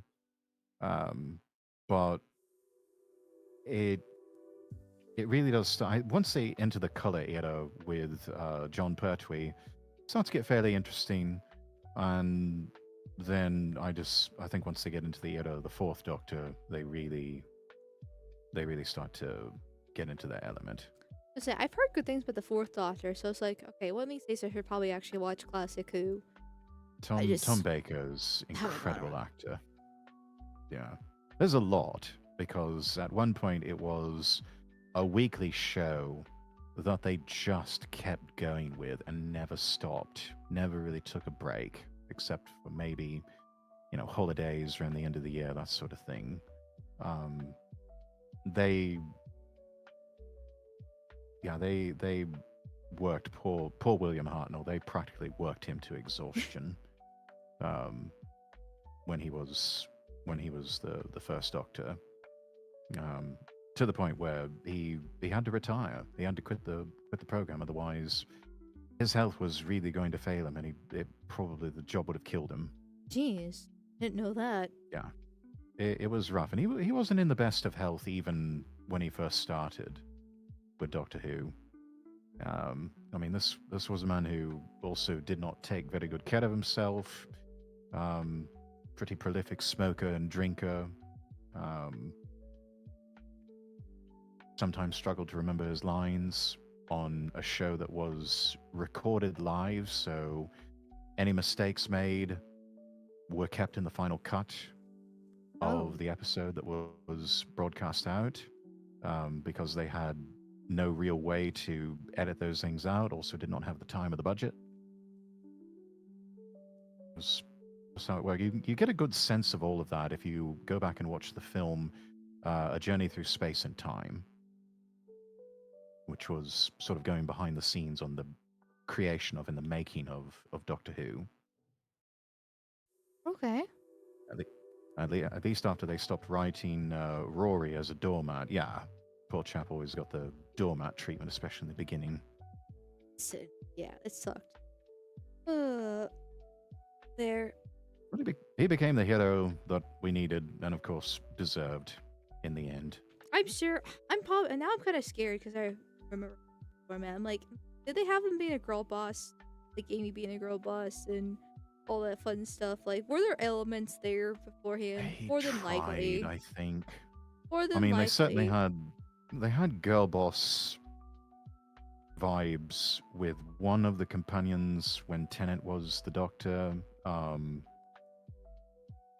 was her name? Jones. Is that the black one? The ginger. Yes, Black one? the black one. Yeah, thankfully she didn't stay for long. She was my least favorite. This is way before I became racist, okay? But she Yeah, was. and then you had Donna Noble, who was just kind of an insufferable kitten, if being totally honest. Yeah, I didn't really. I mean, I didn't dislike her, but like she was okay. But she was in a row. She wasn't like nobody could ever Yeah, Martha replace Rose. Jones. That's thank you, Void. There. But there even though I would probably say Tennant got. I mean, Rose is amazing. I'm not gonna criticize. Yes. But even though, it seems like Tennant got like not the best companion.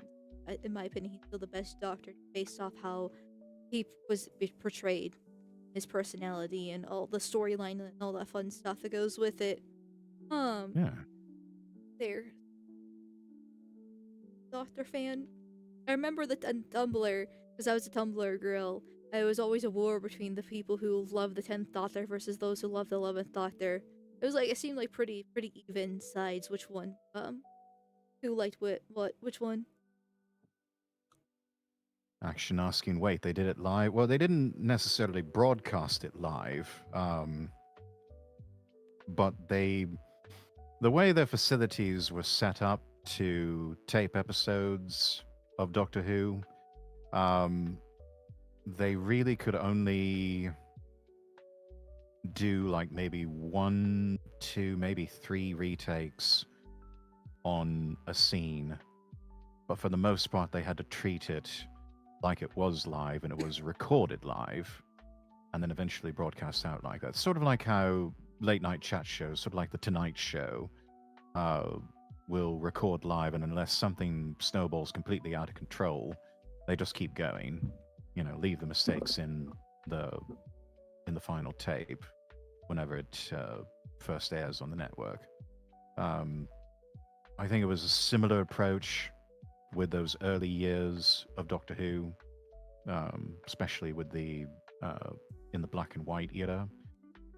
Once they got into the color broadcasts, I think they had a bit more flexibility.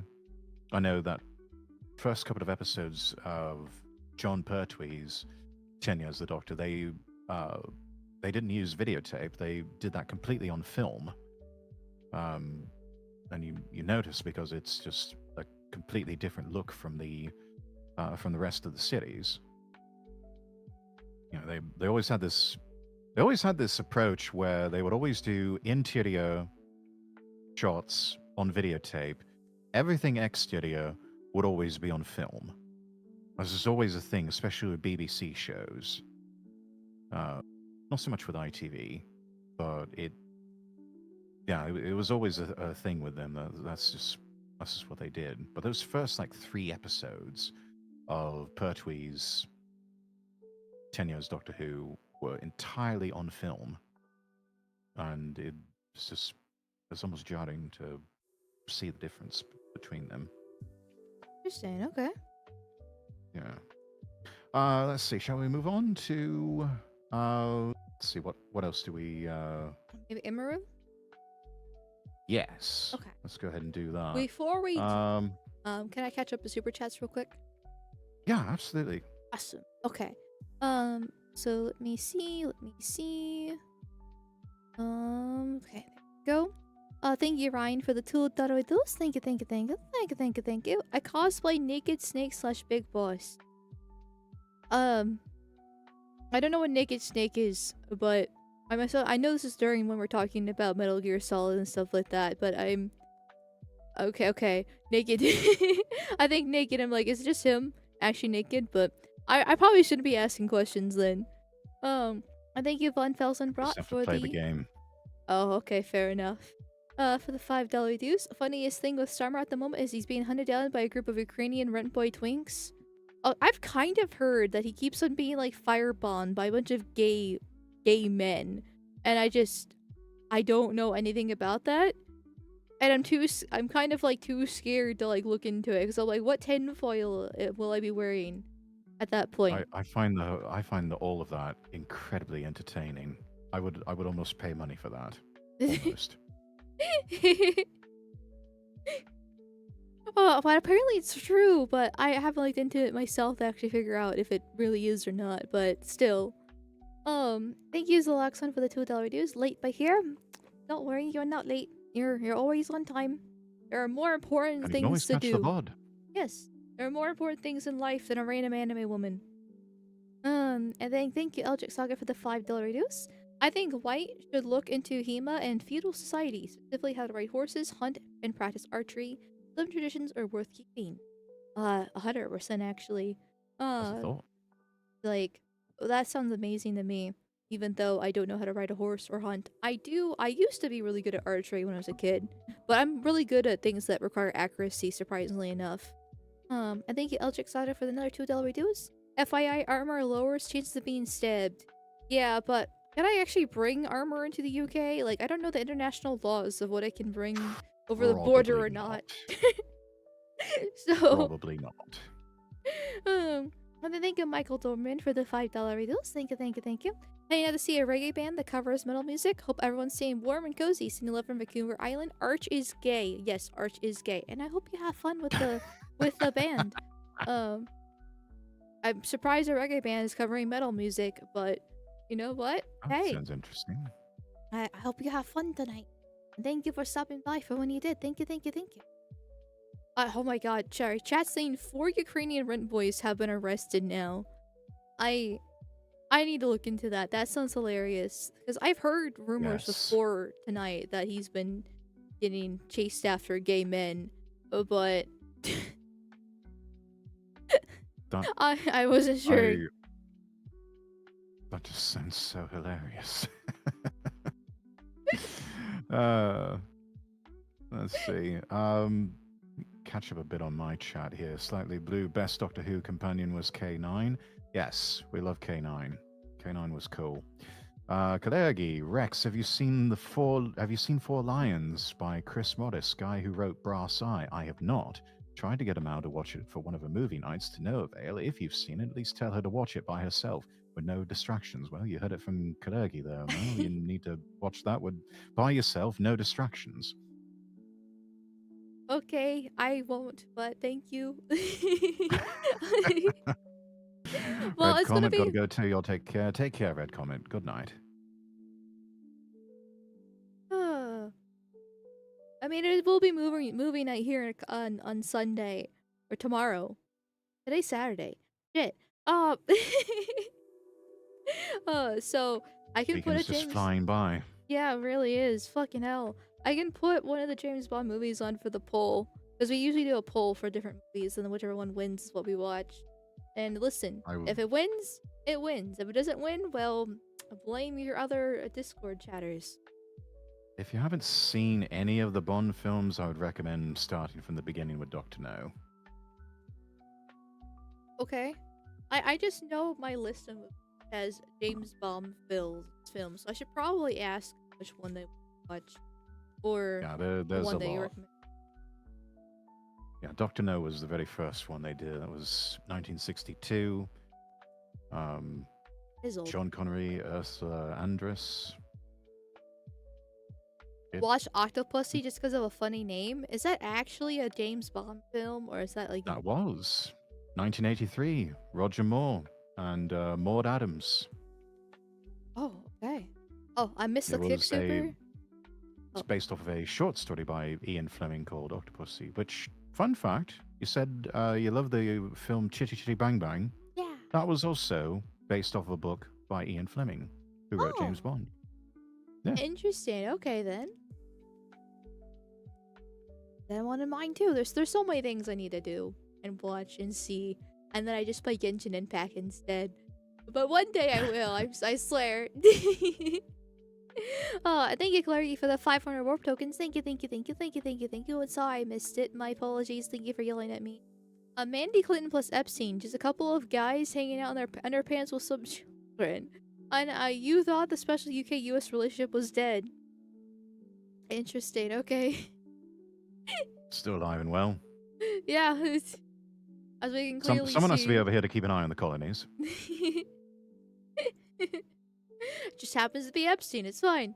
But he's not even British. Okay. So let's get into the situation. So we have a bunch of clips that we Yes. can watch. Here. Do So we have the actual clip in question of Emiru going off about this yeah, I can. anywhere? Oh, here it is. Okay, we got Yeah, it. from Osternox. Uh, Emiru asked her thoughts on ice. Go ahead and play the. This is 1 minute and 7 seconds here. okay. Tell me. Let me 3, get this 2. maximized. And 3, 2, 1, go. Like, there's a certain extent where I'm like, okay, sure, I get people wanting big content creators to, like, say their opinions on, like, important topics. Real quick, the pause. I get that, right? Yeah. Is the music copyrighted? Is it? I don't know. Because it sounds like copyright music to me, and I rather my stream not get It's demonetized. But I also want to play the clip possible. because I mean, can I mean, you actually play like copyright music on Twitch? well, I'm not streaming on Twitch tonight. I'm just on Kick and Rumble, so I'm really not too worried about that. Oh, Yeah, and I've also fair got enough. a little I'm bit of stream music going on my end to sort of overlap. So But hers is so I mean, loud there. I guess yeah, it is what it is. A few shekels less won't hurt me. So there we go. I'm just like I heard the music and I'm like, ah, fuck. Um keep those super chats and subs coming, chat. it's okay. It's okay. The AdSense doesn't do anything anyway, so uh Yeah. anyway, we can continue. My apologies. You all right? 3, 2. She had a There really you have it. hard time trying to get her thoughts together there, which I mean, I can't wholly blame her just because I mean, she's not a political streamer and it seemed like it was thrust upon her here, but Hmm. it was a little painful to listen to, but maybe I'm being a little bit hypocritical Yeah. myself. But I mean, I fully agree with her. Like, if you're not political, you're just entertainment, and just be entertainment. Like, Yeah, and I not think that's the everything. point of Emiru's streams Yeah. is just entertainment. I mean, isn't she like a massive cosplayer? Like, I don't actually know that much about Yes. her. I know like there was a controversy with her a few months ago where she got like assaulted at TwitchCon. Yeah. To which they did nothing about that. Yeah. And which was absolutely sucks. But like other than that, I don't like I've never heard any other major controversy with her. I mean, she's probably not like okay, I pretty much assume every single big content creator is an asshole behind closed doors and has like a bunch of skeletons because they pretty much all do. But like the fact that she basically stays in her lane and doesn't really seem to go out of it from what I've seen so far, could be wrong in this regard. And the fact that she's not willing to actually put a political opinion out just because she's being forced into makes me think that she's at least a little bit better. Like, yeah, she's another, you know, flesh streaming Twitch thought who does cosplay. But I mean, I respect her a lot more than, you know, Denims or anybody else, really. Mhm. Uh, Yeah, she didn't fall into the trap of I support the current thing, Hmm? which is what whoever it was that was prompting this response from her probably wanted out of her. yeah, like you can see in the It's chat, like somebody saying like "fuck ice" and stuff like that, and it's like yeah, just let your little Twitch dot do her little Twitch dot things with her plushies in the background and her cosplay. Like not everything has to be political. You can escape from the world. yeah, and to say that somehow she's a Nazi or an extreme right wing for not willing to signal her virtue like that. No, she just does not want to get involved with any of that, Yeah, which 'cause that's as soon certainly as her you right. like take a political stance on something, you are dividing your audience. Now, I don't believe Mm, in, you know, appealing to everyone because if you appeal to everyone, then you appeal to no one. But when you just precisely. make, fun, in her case, cosplay content that's apolitical, if she does get into politics, then she's dividing half her audience. If she does take a side for literally no reason, when that has absolutely nothing to do with her what she normally does. And so why would she do it? That just seems like suicide. But they don't care. In the I eyes of these fanatics and the just denizens of the ungodly, they want to use her as sort of like a meat puppet to parrot and push their agenda. And and in their eyes, you're a bad person if you don't support the current thing and signal your virtue. yeah. I think the thing is though, and this might be my hot take about the situation, um, is that unfortunately though, I I see where the left is coming from with their attacks on her. Because like the quote retweets to this clip are absolutely abysmal, and like there's a clip of Denim, calling her a racist chud and all this stuff. But I can see where the left is coming from because these days, and it's been this way for the past, let's say, 5 to 10 years, where if you refuse to take a political stance, um, when they're pressuring somebody into basically say, like in this case, fuck ICE, that does kind of signal that you don't fully agree with them because every single leftist believes that it's either their way or the highway. Like, well, it's not political. Well, it's not political that people are dying in Gaza, or it's not political that people are being kidnapped in their homes because of ICE. Like, they firmly believe that's actually not politics. They believe that They're is the moral gaslighting people into and believing that they're the mainstream. yes, like that's the moral and correct thing to have, and it's not actually an opinion. It's not actually politics. This is what normal people think in their eyes. It's not. And so, That's pure gaslighting. yeah, and they make everything about themselves. So you show when you say, okay, I don't want to make things political, that you actually don't agree with them. Maybe she's not actually a fan of ICE. We'll never know. But she doesn't fully agree with them because of the fact that she's not willing to actually go full party line and say what they want her to say. Because every leftist will. Because they work in lockstep with each other. Yeah, there's a lot of infighting with them and they like to eat their own. But when it comes to designating someone as an enemy to attack, they work very well together. And the fact that she will not capitulate to them shows that she is an enemy to them and therefore not on their side.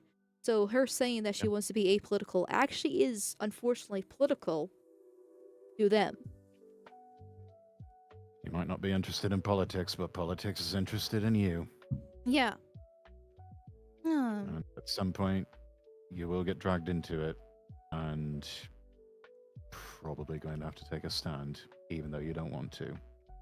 Right. I mean, even this is a stance in their eyes, though. That's the thing. Like, this is like, no.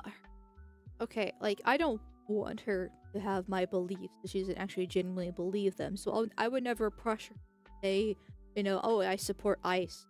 But there is in the leftist eyes they see people being apolitical as just being the same as a racist jud Nazi because they refuse to stand with them. And because they see, like somebody says, it's not political, it's a tactic to try to make them appear centrist. Yes, like it's basically being a centrist is a position in itself. Like, and unfortunately, I have come to the leftist opinion that everything is political, but it's only because they make everything political. So, Yes. just like this. See, Action Bastard writing, the left wants blind obedience and compliance, plain and simple. Yeah, so they are quite the conformists these days, aren't they? Sanguadamarsh, I don't think they believe anything. They see the words they say at a type as spells that is only useful to accrue power for themselves. The power they want in this case is to make someone repeat their magic words for them and thus empower them more. Quite true, yeah. Now, the left is always almost single-mindedly focused on the seizure and the wielding of power. The right, still so many of them on the right have no interest in seizing or wielding power. And the thing that they still fail to understand is that if you don't seize and wield power, your enemies will, and they will use it to destroy you. So you might as well seize and wield power and use it to reward your friends and punish your enemies. Yep, because the left will do that to you. They've made it Yes. very, very clear the Do it past to them like 15 first. years. And it sucks. In I this wish world, it there are wasn't this way. people that are. There are people in this world. In this world, there are people who are the fuckers and the people who are getting fucked. You want to make sure that you are the fucker rather than getting fucked. Unless, of course, you enjoy getting fucked. I don't know. There are definitely people out there that enjoy that for some stupid reason, but I don't consider them human. In those regards. Oh, and like this clip with denims, I haven't pre-watched this clip, but I can't imagine it being absolutely amazing. Let's see. Like- Do I have that? Oh, here we are. Okay. Yeah. One of the quotes from it is like, you don't have to be qualified to talk about politics to say fuck ICE. If you're above the age of 18, you should care about politics in your country. Like, how maybe she does care about politics, and she has her own opinions and things, and maybe she votes, but it doesn't actually mean that she's required to actually state them out loud when she's got, I don't know, how many millions of people that follow her, and divide her lot. fans. Like, she's not required by to do that. She can just make what she enjoys. Yeah. She doesn't have to step in and play this. Do we want to play the denims clip here? It's Yeah, sure. 2 minutes 5 seconds. Okay. Uh, Let's set this up here. Rewind. Full screen. To the left, it is a zero-sum game. The right have not come to the realization that dealing with genocidalists who are in on it. I think a lot of them at this point are in on it. Unfortunately, that is a reason that they call them controlled opposition.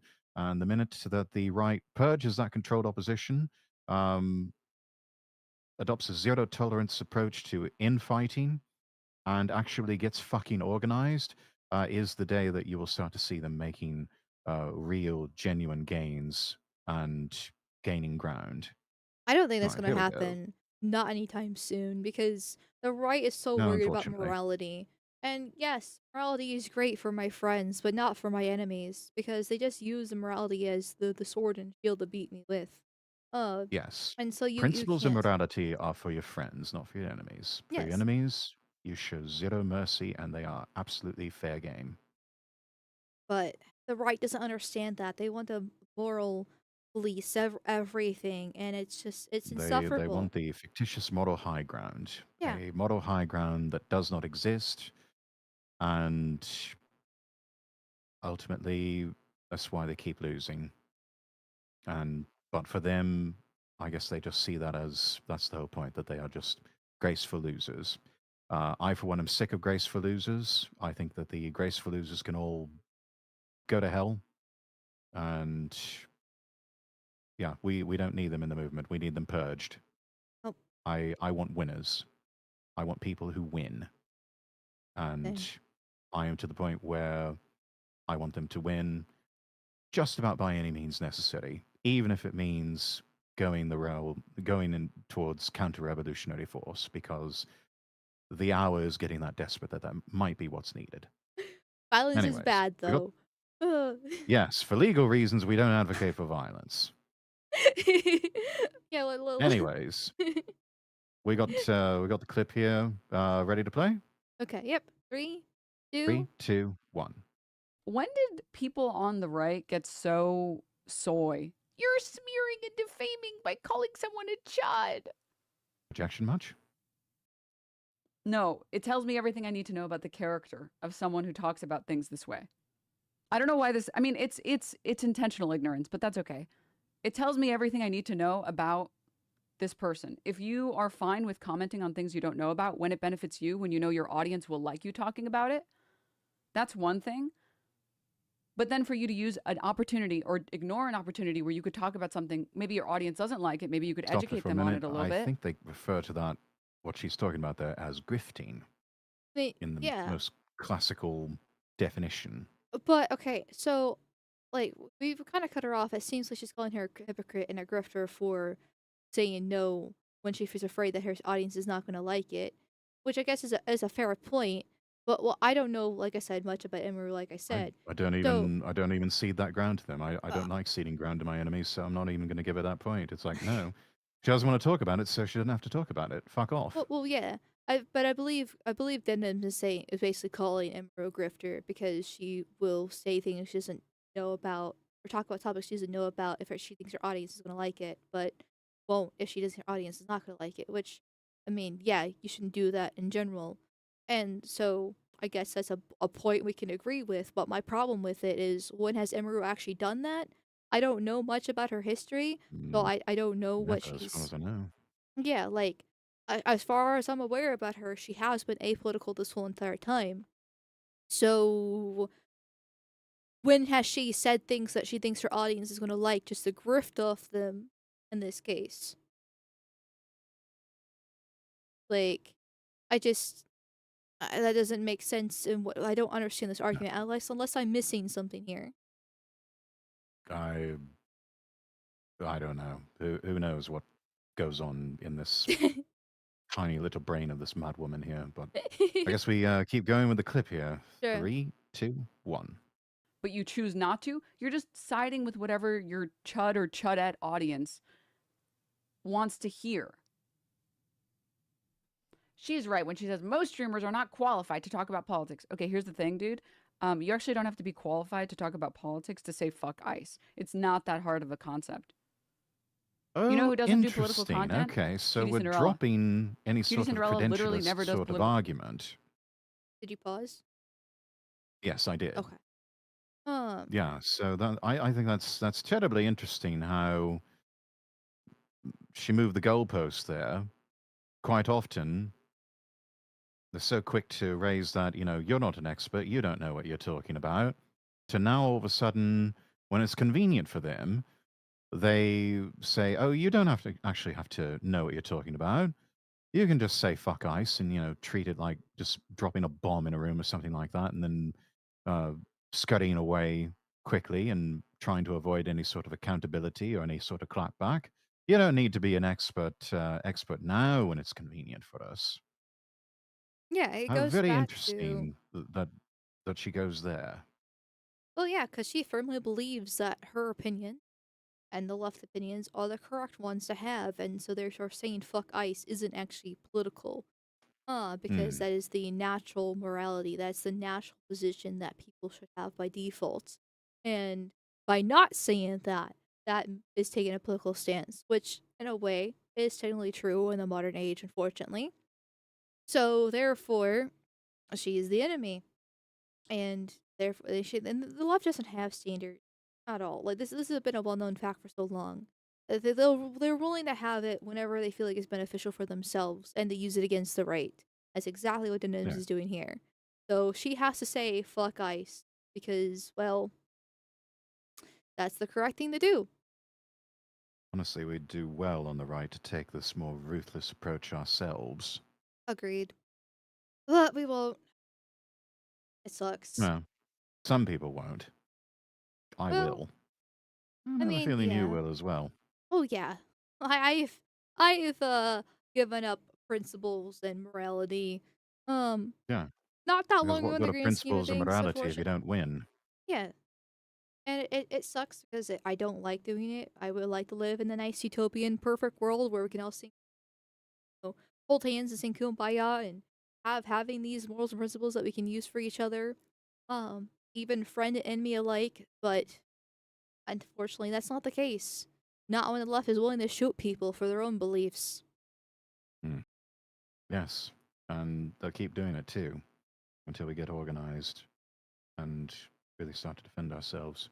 You don't need to know what it means, just say it. Yeah, that seems to be the point that she's trying to make there, Kalergi. Yeah. Let's keep going with the video here. 3, 2, 1. You know who doesn't do political content? Cutie Cinderella. Cutie Cinderella literally never does political content. And even she's capable of saying fuck ICE. That's What political about then. Cinna? These are you don't have to be a political creator to recognize that it's not hard to say fuck ICE. And I don't know if you know this. If you're an adult in this country, you should be the minimal amount invested in politics. because you live here. There's this weird idea in America, especially, where like you can just be an adult and be like, oh, I don't care about politics. No, because you don't have to care What? if you don't If you're want to. above the age of 18, you should care about politics in your fucking country. You don't get. Oh, sorry, I paused it real quick. Okay. But I think I like how she says above 18 because I know she advocates and I know she would happily want younger people being involved in politics. Oh, absolutely. Like she only said 18 for like legal reasons. But there's a reason why a good chunk of the left wants to lower voting ages to like 16, for example. The reason why they're pushing, the DEI and the trans stuff in the schools. Reason why we have like the Common Core education in schools as well. It's all about propagating the youth. And propaganda can't speak. Sorry, propagandizing the youth Propagandizing. Yeah. into what they believe, like the Minecraft DLC that was announced a few days ago now. Ah, yes. Good Um, trouble. yeah, and it's just like she would fully support indoctrinating the youth even more, but she doesn't seem to comprehend that people have personal and professional lives. Like there's those are two separate things. Well, Grant, actually, she probably does understand that. I don't know. She's Oh, pretty yes. dumb, so like maybe maybe she doesn't. I don't see her as like she's definitely malicious and dumb. She's a true believer, 100%. So I don't really like calling people who are true believers and malicious as just dumb and idiotic because for their beliefs, because I know they actually genuinely believe that, and they do the mental gymnastics to justify themselves, even if they Maybe do just look split like the an difference idiot. and call them midwits. Maybe, but I feel like midwits is too generous, actually. Um, Okay. Half-wits. yeah, half wits. There we go. um, Like using the and- cigarette company's old tactics of get 'em while they're young. Yes. When you have the youth, you have everything. mhm. Though there's hope amongst the youth, if what we're hitting is to be believed about Gen Z and Gen Alpha. Um, Is it the Jews? yeah, I should love Is for it the Jews? plenty of young people who I'm play assuming it's always the Minecraft Jews. to absolutely do the the most vicious forms of trolling with that DLC, record it and upload it to TikTok, to YouTube, to Instagram Shorts, and just yeah, there's there's opportunities there to do some trolling if you get creative enough. I'm sure there's already have been. It's been a week now. Um, in that case. I do worry about Gen Z. Like, I think that it is true that Gen Z is becoming more right leaning when it comes to like white men, in that regards. But seeing the actual demographics of Gen Z makes me very scared. And I'm like, oh, okay, everything's fine. Everything's totally fine. But it wasn't fine. It's not fine. No. Do you want to continue with I the mean, they clip? have ice raids in Roblox now. That is true.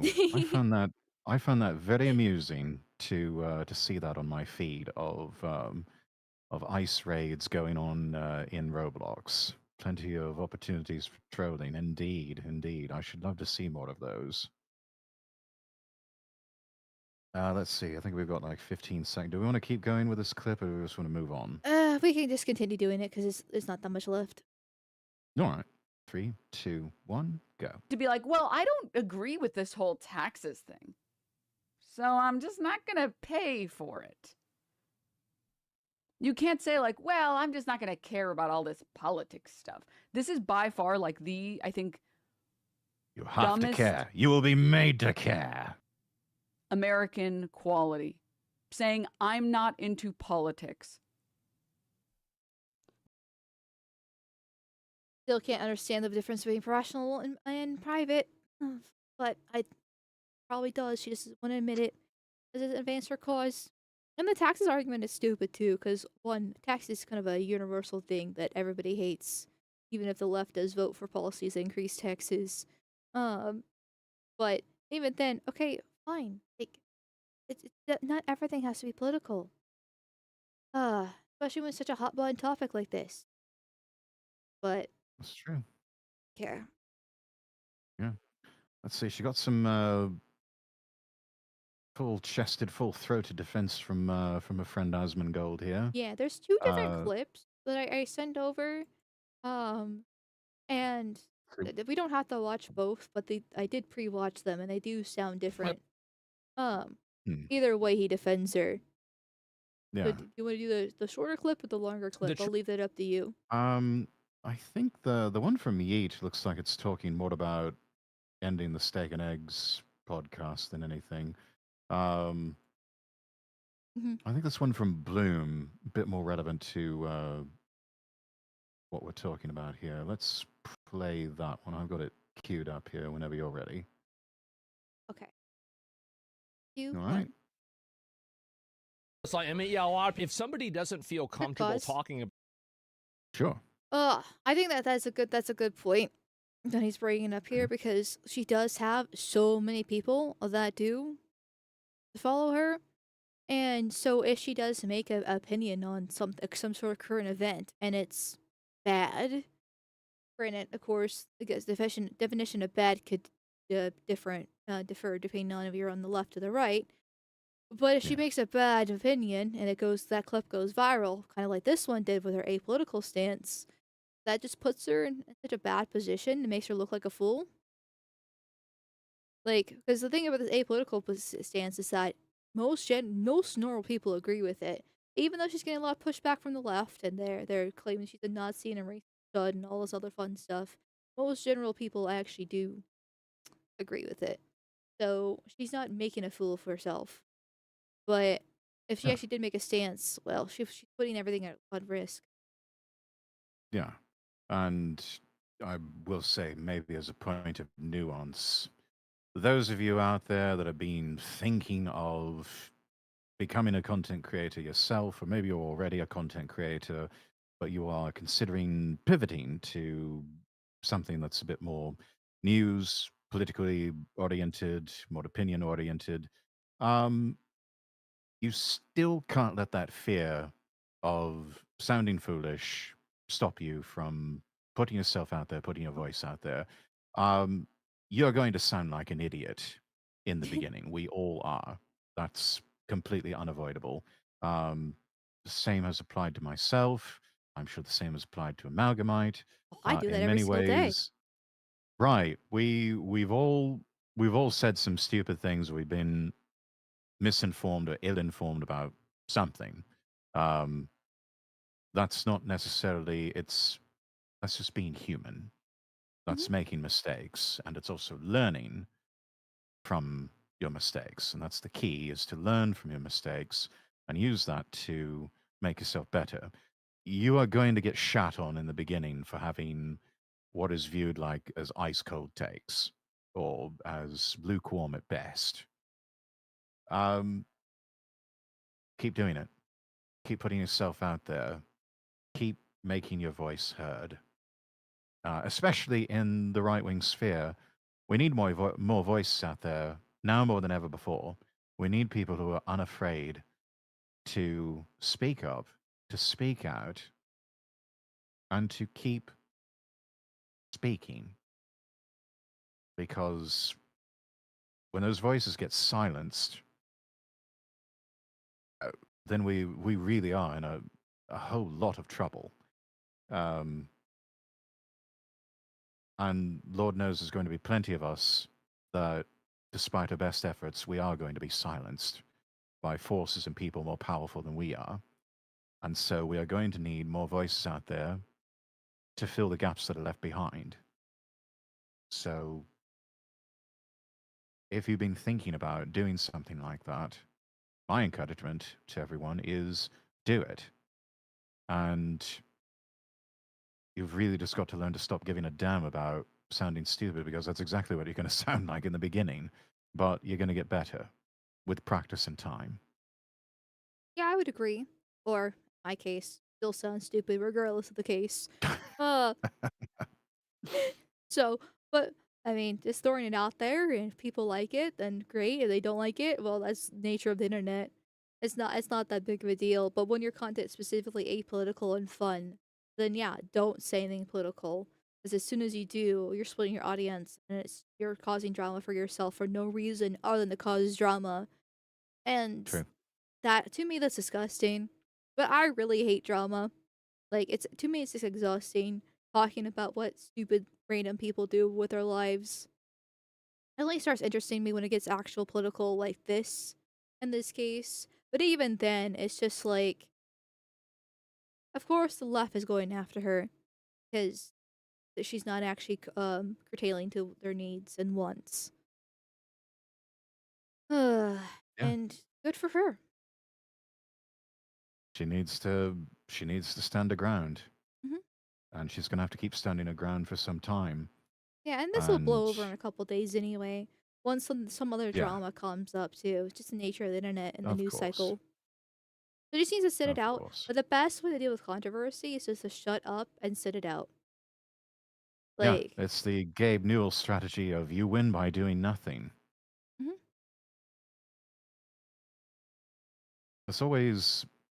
I've always felt that sort of masculine approach to things. The feminine energy is always someone must do something, but it But not takes me. genuine strength, and especially masculine strength, for someone to say, no, actually, we don't need to do anything. This is all going to subside. These waters will calm of their own volition soon enough. Would you like to continue the clip? Oh, yes. 3, 2, 1.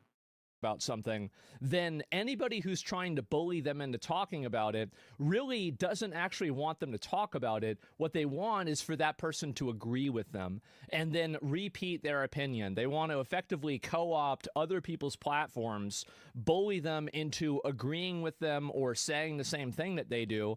And if you don't let them co-opt and take over your platform and tell you what to say, then they just make up lies about you and try to destroy your reputation. The thing is that there are people that don't want to play the game. There are people that don't want to be involved. And whenever you say, I don't want to be involved, it doesn't mean that you don't care. It means that you want to take a step back and let somebody who understands it better explain it for you. Because, like, I mean, there's already a million people, for example, talking about every political issue. Like, what unique insight is, like, a live streamer going to have, right? I mean, Never know. especially... Like, I mean, yeah, maybe if it's somebody that covers this stuff regularly, but like if you play video games for a living, it's not like you're going to have some kind of unique insight on, you know, like expanding the scope of human knowledge about or ethics or morality about, you know, X or Y political issue. I mean, even then, this is why I don't actually react to Asmongold or really do much with him in general because, well, I see him as a weather vane for normies, and so like whatever he kind of says is what the normie thought process is leading towards in a lot of ways. Generally, I do actually agree with him on some more like basic points.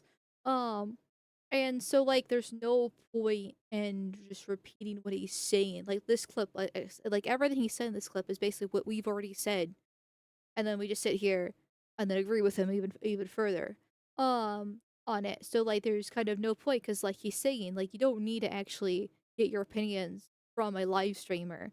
Um Even if they do, I know he brings up those that like do this repeatedly, like I guess like us in this case. But even then, you still don't need to get your opinions from these people or people like me, because you should be able to formulate your own thoughts and Yes. that those cases.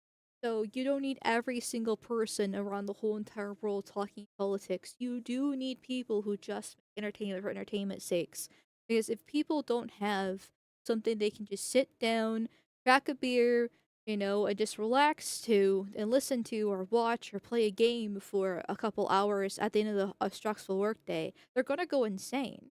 That's like, I mean, we already have super high cases of rates for depression in both men and women, anxiety and all these other Indeed. different mental disorders, and obviously life is going to shit for a bunch of people. So if you actually still bring these real world politics in, on top of everything, that's just a one-way ticket for people to just end it all. Like they need to have a break. They need to have their e-thoughts to distract them with. They need a palate cleanse. Like, I mean, and I especially know this as somebody who does talk about this stuff on a regular basis, this gets exhausting. At least, especially for me. Like, there's definitely people It who have better does. constitutions than I that, like let's say Asmongold, for example, who streams how many hours a day? Almost every single day, right?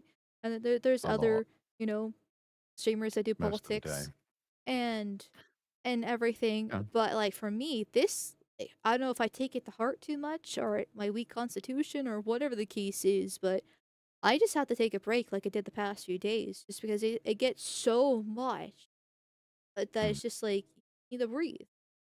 I can't Yeah. like, and regular people are the exact same way. It's why I try not to have nothing but politics and social issues as part of my own streams. Eventually, I do try to do palate cleanses of watching funny, interesting videos. Especially, we do a lot of traveling videos because, if anything, I do a lot of Japan travel videos because big Japanophile here.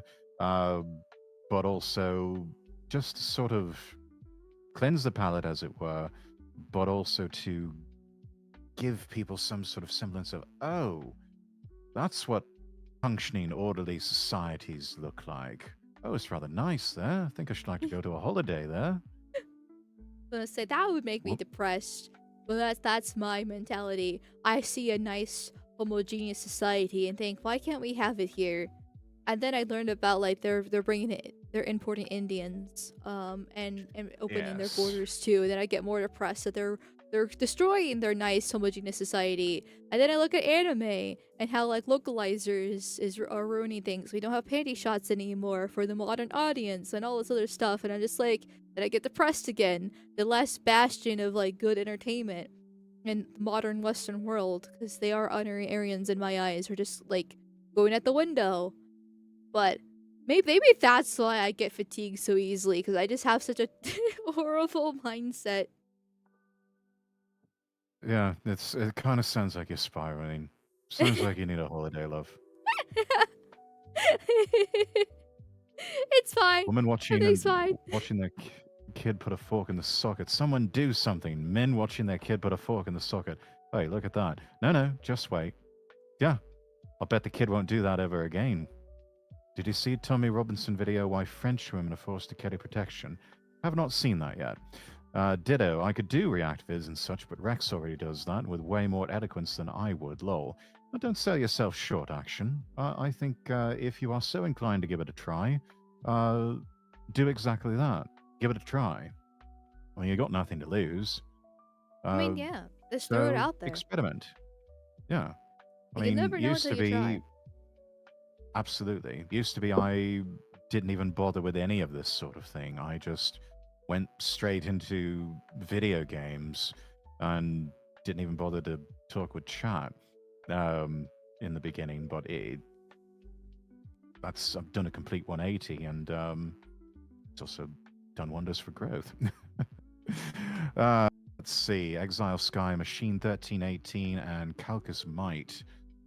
Thank you for the follow. Also, thank you for subscribing over on YouTube, Exile. Thank you. And Hiro Yui and Abradus Creation. Thank you for following. And then thank you, Crystals, for the $5 dose. Thank you. How long till you don't sound stupid? And that's never. I will always be retarded. So that's good luck with that. Or I should say, good luck to myself. And then thank you, Jay from Subway, for the $5 dose. It's Thank you. endearing when you do it. Yeah, well, that's because I have a vagina, and so therefore it's okay. Okay, chat. She's a woman. Exactly. I'm just a girl. I can do no harm. It's fine.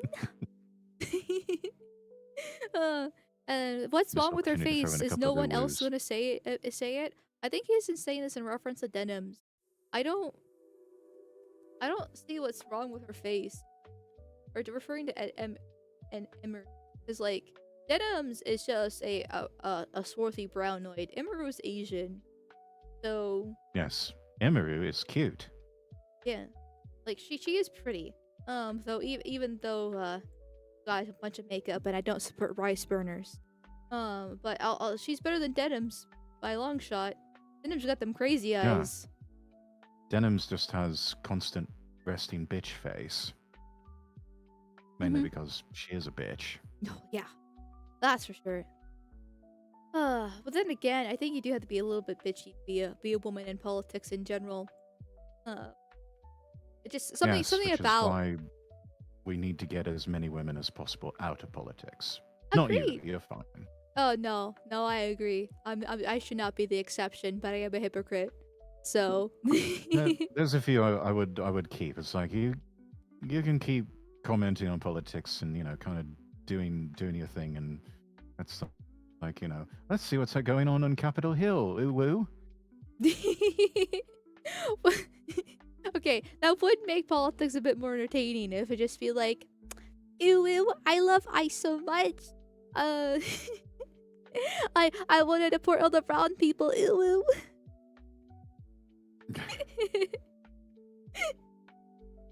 But at the same time, I probably wouldn't be able to take it seriously. But again, you shouldn't take women seriously by default, so. Yes, exactly. Is the rumble stream broken for anyone else, or is it just me? Looks like it's still running on my end. I don't know. You might. Rumble's back end is a little odd. You may have to refresh. Yeah, try refreshing there, Mars. Apologies for any technical difficulties on my end, but yeah, looks like we're still going along. Yeah, I think Rumble's working fine with me. So I think Yeah. it's okay. Yeah. Said the cat writing. Woo! 56709. But I think that's pretty much it for the Emiru situation, because it's just like, okay, Yes. apolitical stance, still left this dogpile on her. As McGill says something, we move on to the next drama for the next day. Can't even say next drama for the week, because there's every single day there's like some new stupid drama that gets covered. Indeed. So, let's see. Would you like to go over that article about that 26-year-old teacher? Oh, yes. I've got this here. Moved all of the nasty ads and everything else. This is from the Daily Mail. Headline, Teacher 26 faces 20 years behind bars for dating high school graduate 18. A Nebraska teacher and wrestling coach could be thrown in prison for up to 20 years for allegedly dating a former student after she graduated. 26-year-old Cody Pester, who taught 6th grade at Palmyra Junior and Senior High School, was arrested late last month after an investigation by the Lancaster County Sheriff's Office uncovered the relationship. Police say Pester and the then 18-year-old began exchanging text messages on the day she graduated, May 10th, 2025, according to local Channel 12 News. Cops claim Pester and the unidentified teen exchanged about 13,000 text messages from the day she graduated to August 8th. 13,000, good lord. But then again, this is a young 18-year-old girl we're talking about. They almost communicate exclusively in text messages. So I think that's Last fine. name could not have been more ironic. Pester, yeah, not exactly doing himself any favors, is he? Well, here's the thing. Like, this is, I mean, obviously we'll get into more details so far, but like, she's 18, she's graduated. Yes. Why is he being arrested Where's again? the crime here? Yeah, she has graduated. She's also 18. I mean, say what you will about the ick factor, that's legal. Yeah, and like not even like the ick factor, because they're trying to frame it as like he was a previously like her teacher, and maybe he was, but he's a 6th grade teacher. If she's graduated, she's a senior in high school. That's like what, 4-5 year difference in ages that he teaches versus when she graduated. So it's not actually even her teacher, and he like groomed her. I mean, maybe he actually secretly did the past 4 to 5 years.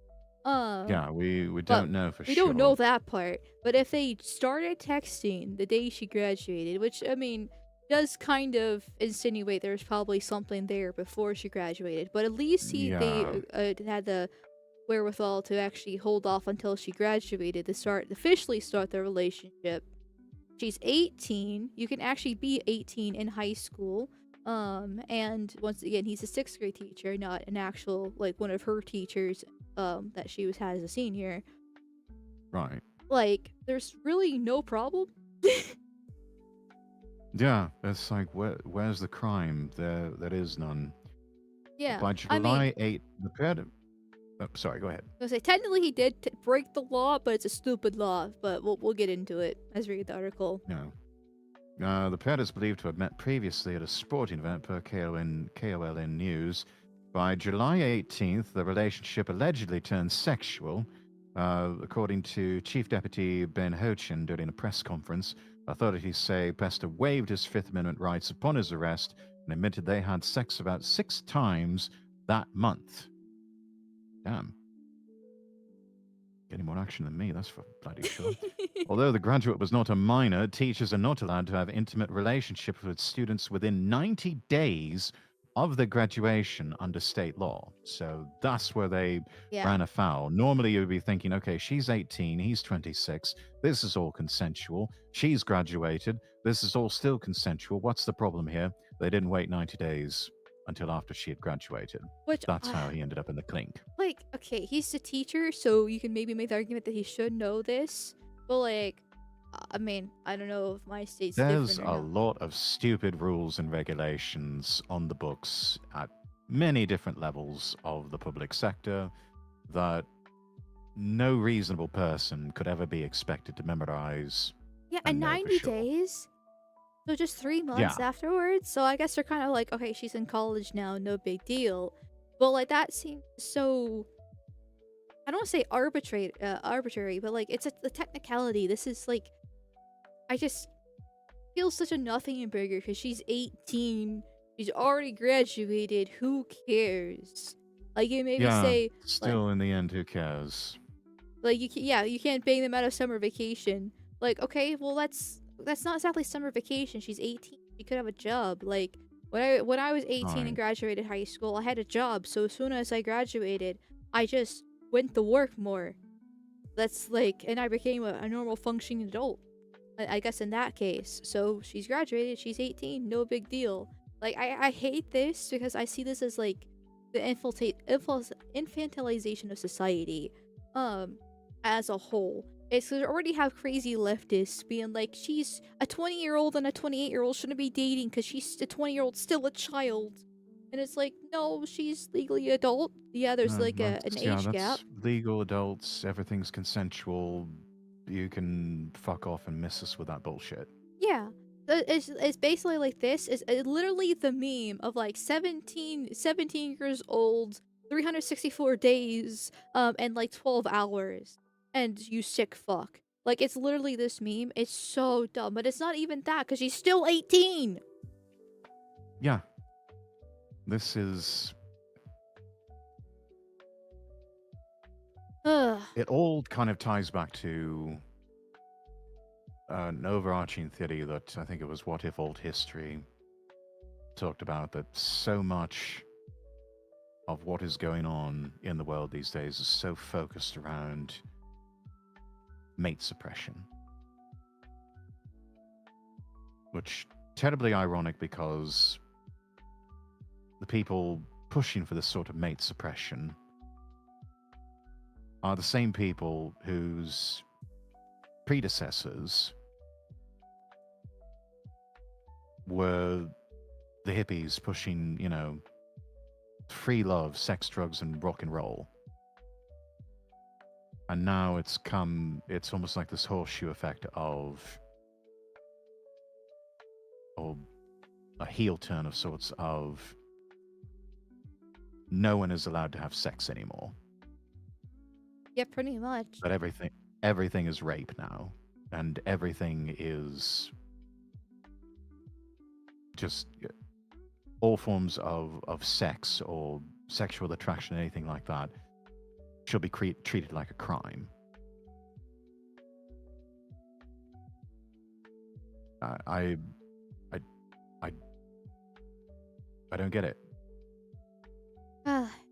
It's because women, they have this thanks to feminism, they have these, once again, double standards that they won't apply evenly because they're on the left and they will do anything that it takes to win. And so girls can be, faux men, be the girl bosses, go to college, go get a job in the office, be the CEO that you're always meant to be. Heaven forbid you're actually a young mother, and utilize the limited years of your life to have kids. In that Yeah. case. And Fulfill your so, biological imperative. yes. And so this is why they keep on pushing the age further and further up from 18 to 19 to 20, 20. Like, there's a case I saw on Twitter where the 22-year-old and 32-year-old, 10-year age gap. Oh, this is gross, disgusting. This is normal. Like, Yeah. it's normal for older men to go for younger women. Because women only have a very short time period where they can actually have kids, and is in their youth. Men age like wine and women like milk. And men, on the other hand, take years to actually develop and be able to provide the necessary means to take care of women, because they're supposed to be the protectors and providers. They're supposed to have the good job that pays the bills. They're supposed to have the nice house. They're supposed to be able to, be able to afford groceries and everything else like in between. And so that's why, older men are more established in their 30s than they are in their early 20s, because they're just also right out of high school too. But they can keep on having kids until their 60s and 70s, no big deal. I mean, yeah, the quality of sperm might be a little bit lesser, but still, they can impregnate a woman if need be. Women only have between like 16 and 35, roughly, to do it. And obviously, 16, 17, bad, no bueno. So let's move that up to like 18 and 35. But even when you get to the ages of 30 to 35, you're already getting the geriatric pregnancy and having possible complications and increased risks for like autism and other mental issues that might not be physically there, but at least mentally there. In those regards. And so, yes, women, like men, will always go after younger women. A 10-year age gap is normal. That is okay, as long as she's legal and 18. That's all that matters. Yeah, if it maybe a 40-year-old and an 18-year-old being weird, okay, I will at that point I'll be like, yeah, that's probably too much, but it's still legal. And you know what? If he Yeah. can take care of her and she can have lots of kids for him, then you know what? At this point, I'm gonna say yes. They need to just follow the clear directives of the late Shinzo Abe. Get married and reproduce. Yes. And I hate it because the same, like I mentioned earlier with the whole Devon situation, where the left really wants to make the voting age 16, like they did in Britain, for example. Like, the left doesn't Mhm. have any fucking standards when it comes to age. Like, they're totally fine with 16-year-olds voting, and drinking and doing drugs. But as soon as actually having relationships and getting married and settled down and having kids, no, you have to be 30. Once you have your career, girl, then you can actually settle down and have kids. Or they But can even still then, they have don't want sex them to and settle sleep down and around have in college. kids. Oh, go ahead, sorry.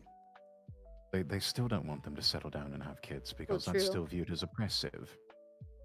Yeah. It's all mate suppression and ultimately depopulation. Yes. That's what I think the overarching goal here is: depopulation. Specifically, depopulation of, well, it's usually targeted towards Western nations, particularly ones that have been so predominantly white European for so long. And it's only whites because, I mean, look at the Pakistani rape kings in Britain. I mean, they're not doing anything about it in those regards, and those are very old men going after very young girls, much younger than 18. And we have the same thing here in the U.S. I mean, we have Somalian rape gangs. We have the blacks on the streets. If it's a non-white, totally fine and dandy. Hell, if we want to use an even bigger scandal, we can even look at Epstein and look how that's been handled by the government. Totally fine when everybody else does it. But normal white man dates an 18-year-old. She's 18. She's graduated. Not even a 10-year age gap, technically. Go ahead. Like, he has to be in jail for a Yeah. technicality. Yeah. Kalergi writing in chat, how much you want to bet this teacher is a white man and the ex-student a white girl? What are the media really bothered about here? Well, I mean, you can see photograph of Mr. Pester here. We also got his mugshot. We know the mainstream media don't actually care about child grape, so Occam's rays are telling us here it's the forming of white relationships they're losing their minds over. More than likely, yes. Pakistani abusing 12-year-old girl, don't report on that.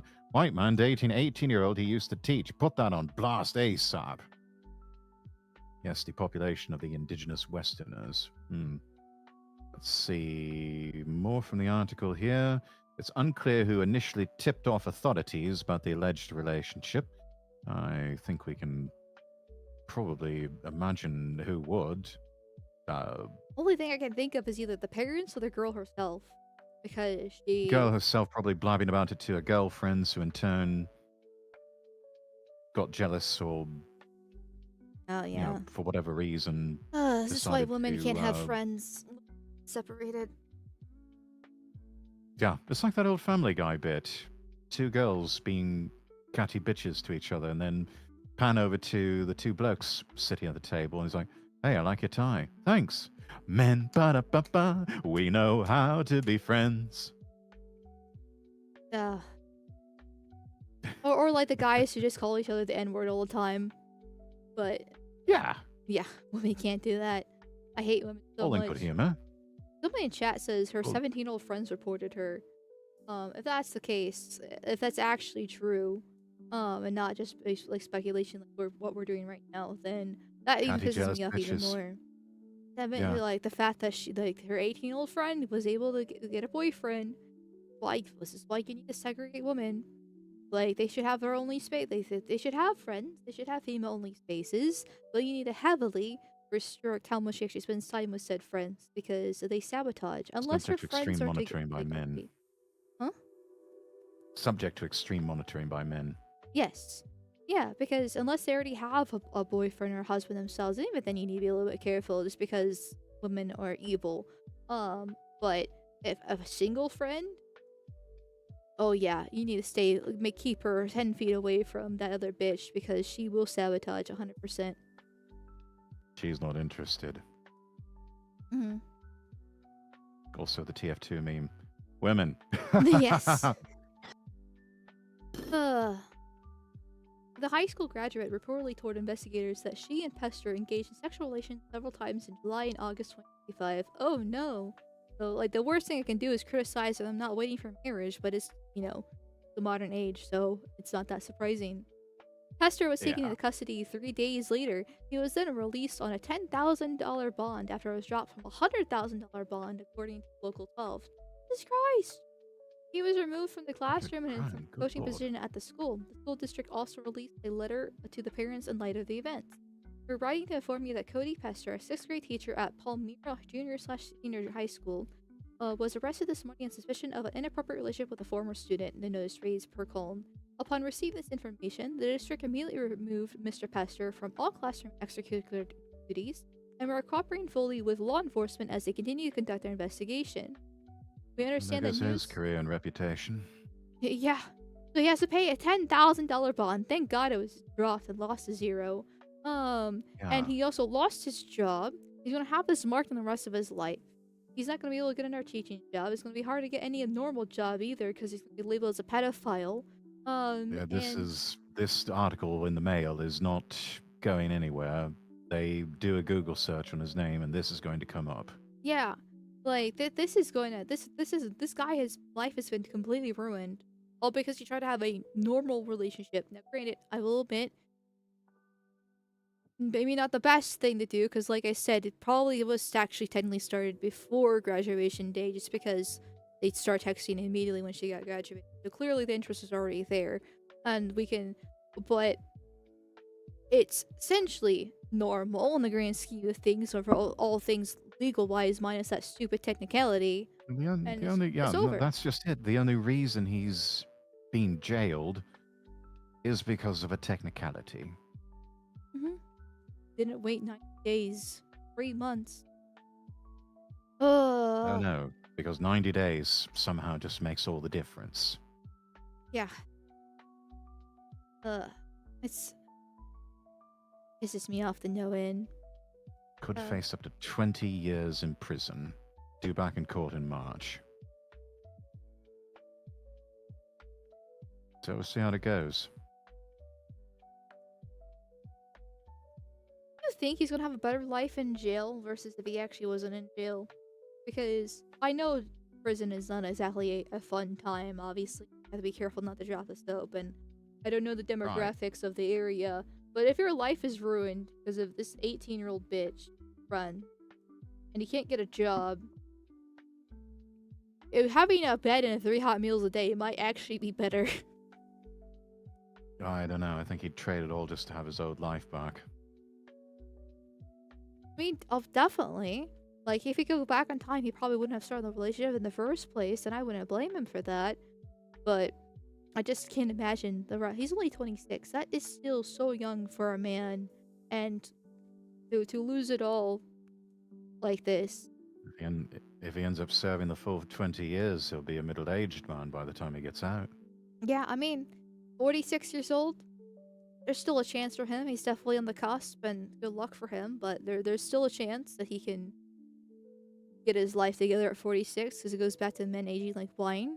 Maybe he'll get released a bit earlier on good behavior, which will give him an extra 5 to 10 years of situation.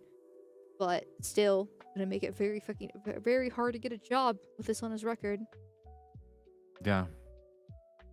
Yeah, I no idea what he could do for a living after this. Mm-hmm.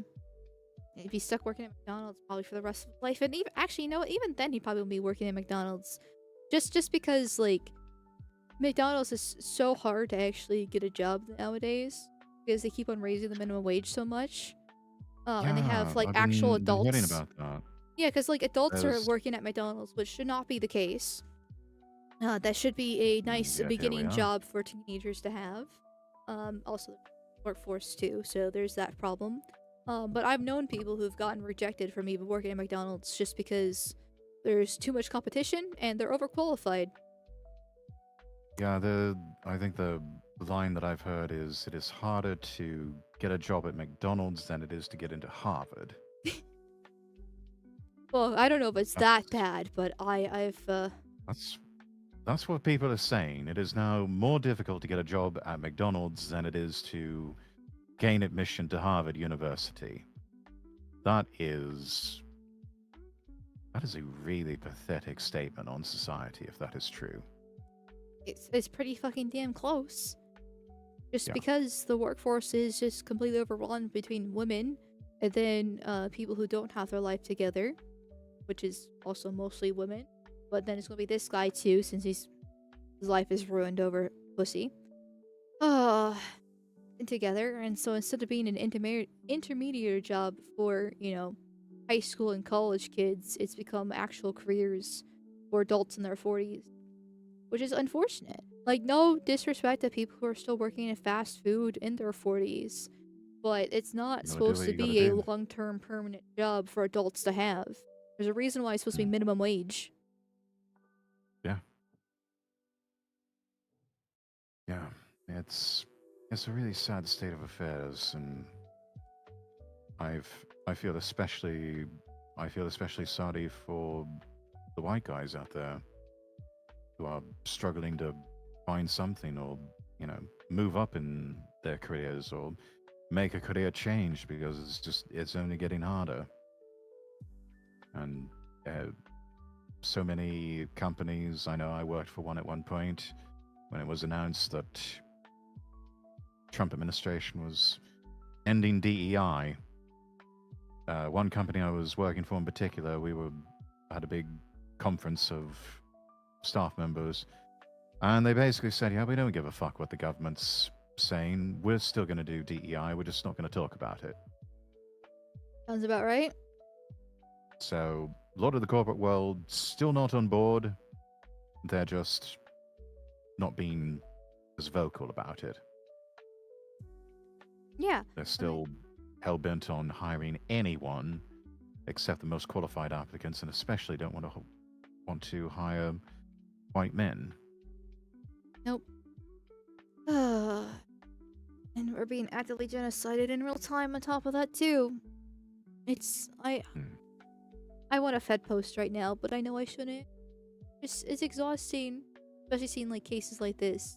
I mean, even if we set aside but the possible ick about the situation, like there, as like Trigium says in chat, the fact that this dude's getting locked up when I've known cases of actual gay groomers predating a 16-year-old's getting probation. Yeah, the double standard is insane for just normal white guys just doing what Two-tier normal society. white guys do. It's hard, and this is gonna cause. It's already causing massive fractures in society, as there's a reason why the online right is rising up and being so strong. Now granted, if anything actually gets done is a different story, but this is not how people are not going to be able to live like this, and white men are only going to be able to take this for so long before something will eventually break. I would, at least I hope something eventually breaks, but that's my accelerationism that I like to hypotheticalize a little bit from time to time, talking right there, because it'd be nice to actually just snap our fingers and fix things, but instead things just get worse and worse. As much as we talk about there's a switch that you can flip, there's still a lot of work involved before and after the switch is flipped. It's not going to be easy. Like, we're in the hard times right now. No. We're in the actual decline.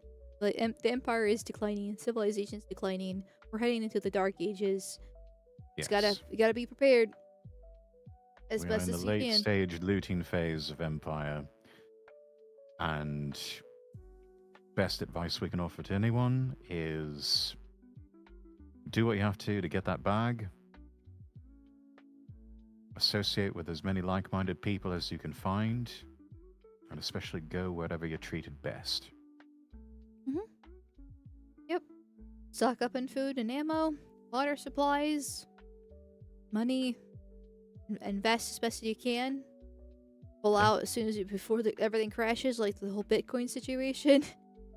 Don't blame anybody for wanting to become a passport bro. Get your passport and go somewhere where the living is both fine and also cheap, and you've got at least some semblance of a more functioning society than compared to a lot of the places that you find in the West. I mean, I disagree with that standpoint personally. Even though I understand the Huh? sentiment. One has to have insurance policies. I mean, One always needs to have at least some sort of contingency plan. I guess, but I'm a believer that you should stay in your home country and fight for it tooth and nail to the bitter end. You shouldn't just flee. I suppose that's fair. I don't know. I see both sides, and whatever direction one decides to go, I don't blame them. Either way, don't hold it against them. They're doing what they think is best for themselves. I mean, I guess, but like I said, I do understand the sentiment there, but with how the Western world is being attacked on the global scale, with the World Economic Forum, the globalists, and further if you want to push that issue, no, there's nowhere that's safe. I mean, you can kind of look at different countries that are getting better. Like, there's certain places in apparently the Middle East that are more westernizing technologically wise. And everyone talks about how Japan's amazing, but they're even going after Japan.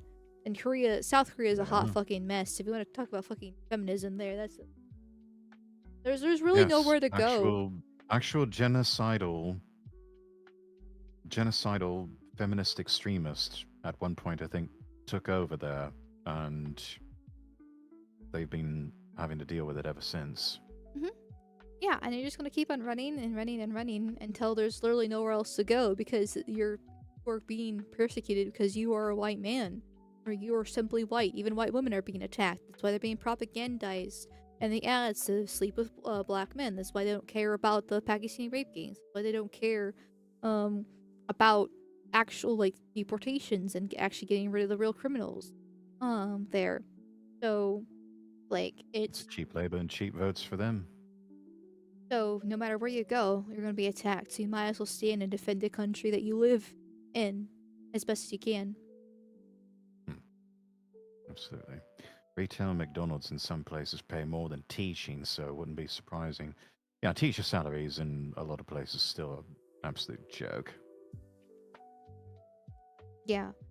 Which, I mean, seeing the quality of education, I'm actually relatively okay with that. Like, I used to be one of those people who were like, That's yeah, fair. teachers should be paid more. And I remember, like, hearing cases, like, in somewhere in Europe, where, like, teachers actually have really rigorous training, and schooling before they even become teachers. And they actually make, like, top salaries there.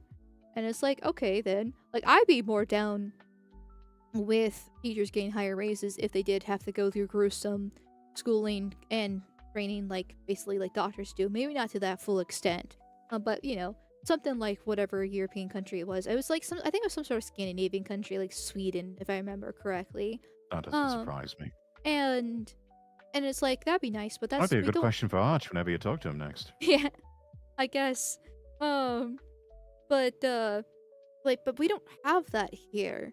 We send them to No. school for like their associates or bachelors and send them off, and half of that is just a waste of time and just about other things to learn about. And DEI, we have Common Core.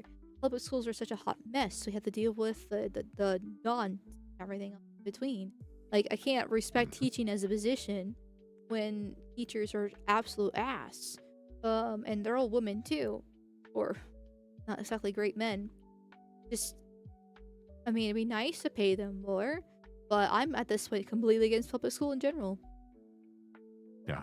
Pull the kids out of public school, homeschool them. It's about the only way they're going to learn a bloody thing.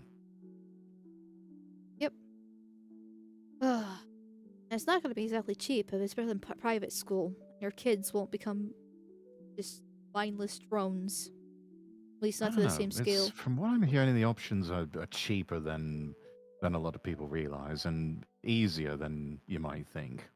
When it comes to homeschooling, yeah, it's actually not that bad. It's cheaper than sending your kid to daycare, especially once you have two of them. It's really not that Yeah. bad, but people think of Never it send as a such child a to daycare. massive, like cost, wise, and it's just a myth. You definitely have to you do need a lot of people are like, oh, but socialization. It's not that difficult. One, have multiple kids if they have siblings, so problem solved there. Also there's groups you can join. And do I mean, hell, even Yeah. not even like a matter of finding a homeschool group too, because when I was a kid, because of my location, I had to join a softball team, for example. That was the local town softball team. Everybody that part of that team went to that local school, but I didn't. Granted, it was not the best because I didn't have friends. But in that team, but that's because of me being socially awkward, and that's a me problem. But there are different groups you can join to force your kid to socialize, and actually make them have friends. My parents, yeah, I love my dad, but there are definitely some things that they could have done to help me out a bit better in that regards. So, and if you're actively trying to parent's perfect. socialize your kid, then you would be doing that. There's always going to be something that parents mess up Mhm. with their kids. I mean, it's just unavoidable. Yeah, and chat mentions you can homeschool with families too and go to co-ops. Yes. So, I mean, it's Yes, co-ops. That's what I was thinking of. Mhm. Yeah, it's basically a new 21st century version of the neighborhood Little Red Schoolhouse. and we can do that, but a lot of people don't realize that, unfortunately. Hmm. So, I know you had a long day today. Did you want to get to another topic, or do you want to call it a night? Oh, we can keep going. I've still got plenty of energy. I had a full meal before we started stream, so like I said, I'm hot wired and ready for business. Okay. We can do another topic then. There's a bunch of little ones that I sent. Anyone catch your eye in particular? I mean, I've got the thing about the video that appeared, at least temporarily, on President Trump's Truth Social account Yes. with all the different jungle animals. And I've got it here. I'm not playing the audio or anything. You've got Trump as the lion. You've got the Obamas being depicted as monkeys. I like it was the first thing too, because a lot of people just pointed out that like it's just the Obamas being presented as monkeys, but it's a bunch of other Democrats as different animals and making fun of them, as Yeah. well. Whoopi Goldberg as a hippopotamus. Mhm. And Oh, who even else got we Harry have? Sisson as a flamingo. Oh my god. That tracks. That honestly tracks. A flaming homosexual. Oh. We've got Hillary Clinton as a warthog and AOC as a donkey and But I just like how Mamdani it's as a hyena. yeah. It's actually quite Honest- hilarious. But of course Yeah, they no, they it's chose the amusing. Obamas as the monkeys, which I mean, I'm not complaining frankly. But I'm racist. Obviously that's not the best look for the president because unfortunately he can't be racist. So but Even it's though plenty of his predecessors were far more racist than he could ever hope to be. oh, But yeah, we've got kind of conflicting things from the president himself. I think you sent over a short little 5-second clip here. AF post, Trump refuses to apologize for Truth Social posts that accidentally included a clip of the Obamas as monkeys. you want to play it real quick? It's just like, thank 5 you, seconds. and just walks away. And then aboard Air Force One, we've got a 47-second clip here. Did you get this link? I only have 2. Did I screw up? I think I posted them in late. I don't know. It was fairly close to stream time, but let me drop these in the DMs for you. Okay. So there's this first one here. Oh And yeah. we've got another one that is 6 seconds. Pull the link on that one and also drop that into the DMs.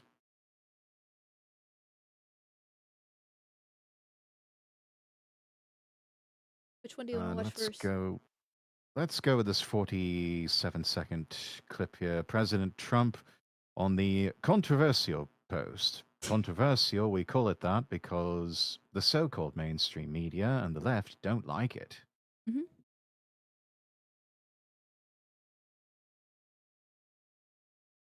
3. No, I looked at it, I saw it, and I just looked at the first part. It was about Okay, so we voter didn't see the whole fraud thing. in someplace, Georgia. There was a lot of voter fraud, 2020 voter fraud. And I didn't see the whole thing. I guess during the end of it, there was some kind of a picture that people don't like. I wouldn't like it either, but I didn't see it. I looked at the first part, and it was really about voter fraud in and the machines, how crooked it is, how disgusting it is. Then I gave it to the people. Generally, they look at the whole thing, but I guess somebody didn't, and they posted, and we took it down, and we turned it, you know. But that was a voter fraud Why take it down that there? nobody talks about. Why? They don't like to talk about that. It just seems like a capitulation, and he sounds took it like down he's as soon as we found absolutely out about on the it. back No. foot in this particular clip. And unfortunately, if we can move over to this other 6-second clip, President says he condemns the racist parts of the video. Very least, do you 3, 2, 1, condemn and the go. racist parts of the video? Of course I do. Yeah. Very I mean, not the fully run defense for Trump, but since he is the president of the United States and we are so wonderfully diverse, he can't actually be racist. Even though I did see a clip of him the other day talking about how like 2% does like 90% of the crimes, which is technically black men that are 2% of the population actually. So like he knows like what's going on technically. It's just he can't openly say that or act like that. He probably actually isn't racist, unfortunately. In that case, because He he is a is the boomer at president. the end of the day. Yeah, like normies don't like racism. Like they don't care if you're called like if you're called racist or homophobic or transphobic. They know that's just the left making a big deal out of nothing. But if you're actually racist, if you're actually homophobic, if you're actually sexist, then they have problems with it because it's mut equality and mut fifis, and you're being an evil, horrible person for that, and so he can't actually be racist. Indeed. Mhm. The undercurrent replying, the post is gone, the dodge and voter fraud is not. Yeah, and I'm like, I didn't see the actual True Social post. I've only seen the video here, so like I'm trying to figure out what the voter fraud would be. I'm assuming it's just making fun of the Democrats for doing it in the first place, technically. I don't know. All So I know is this makes him look weak. This really does make him look very weak. yeah, it's not a good look for people like us on the right. But I can at least understand where he's coming from in this case, even though you can make the argument, okay, it's not actual racism because the rest of the Democrats are, as other animals too. I mean, there's that one like fat chick that they try to make as like the representative for men's health or whatever the case is. I like that. The lady who they're like, this is how we're gonna get men to go to the left again, and they give it a really fat land whale. They made her a pig, so like that's technically like fat phobic. Like the whole entire thing is Yeah, just to make fun of them. It is not technically racist though. At the same time, it is interesting that they did make the Bahamas monkeys. Just a little bit interesting in that case. yes. Whoopi Goldberg is a hippopotamus. Which doesn't quite track anymore because I think she went on Ozempic recently and lost a Oh, she lot of has? weight. I think so. Ah, okay. Yeah, She'll be which we've got blind. something about that. We've got something about that in some tabs here. Looking at the run sheet here, I think you titled this "Trump is getting rid of fat people." Yeah. Yeah, and Dip Wheeler tweeting out, they are getting rid of fat people. There's this new website, trumprx.gov, launching soon, or it might actually be live. I'm not sure. Yep, it's live. It's in one Oh, of it the other is. links. Okay. My apologies. Yeah, no, it's good. Yeah, but basically this website, as far as I'm aware how it works, is you go in and you search for like the drug that you need, and then it'll take you to the manufacturer's website and you can see if you can apply to get like a coupon to get the manufacturer's discount. So you can't actually get these Yes. drugs for these prices. You have to see if you qualify. But basically it's a tool for Americans to use to try to actually get better, drug prices overall because they are so expensive. And that includes things like Ozempic and the other weight loss pills that exists there.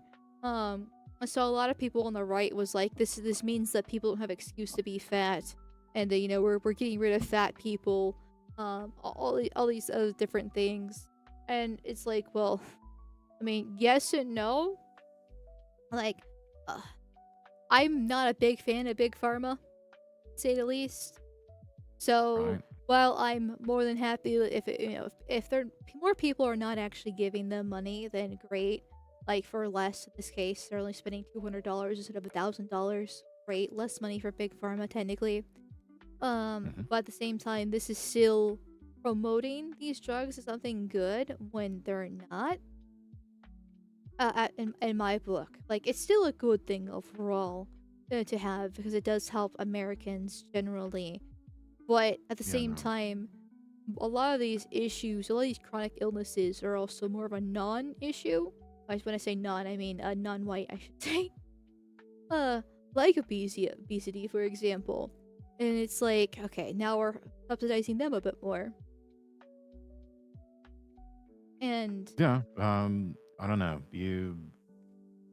I think though, since the introduction of drugs like Ozempic and Wegovy, Uh, definitely have seen a lot of celebrities in Hollywood.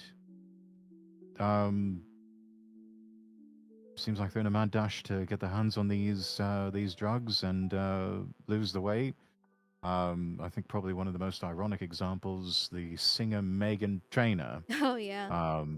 hit song All About That Bass, which is basically a fat acceptance song because she was quite the chubby girl back then. You see her now, and she is skinny as a rail. hmm It's like, oh, so you weren't really all about that bass. It's No. just that we didn't have a Zempic back then.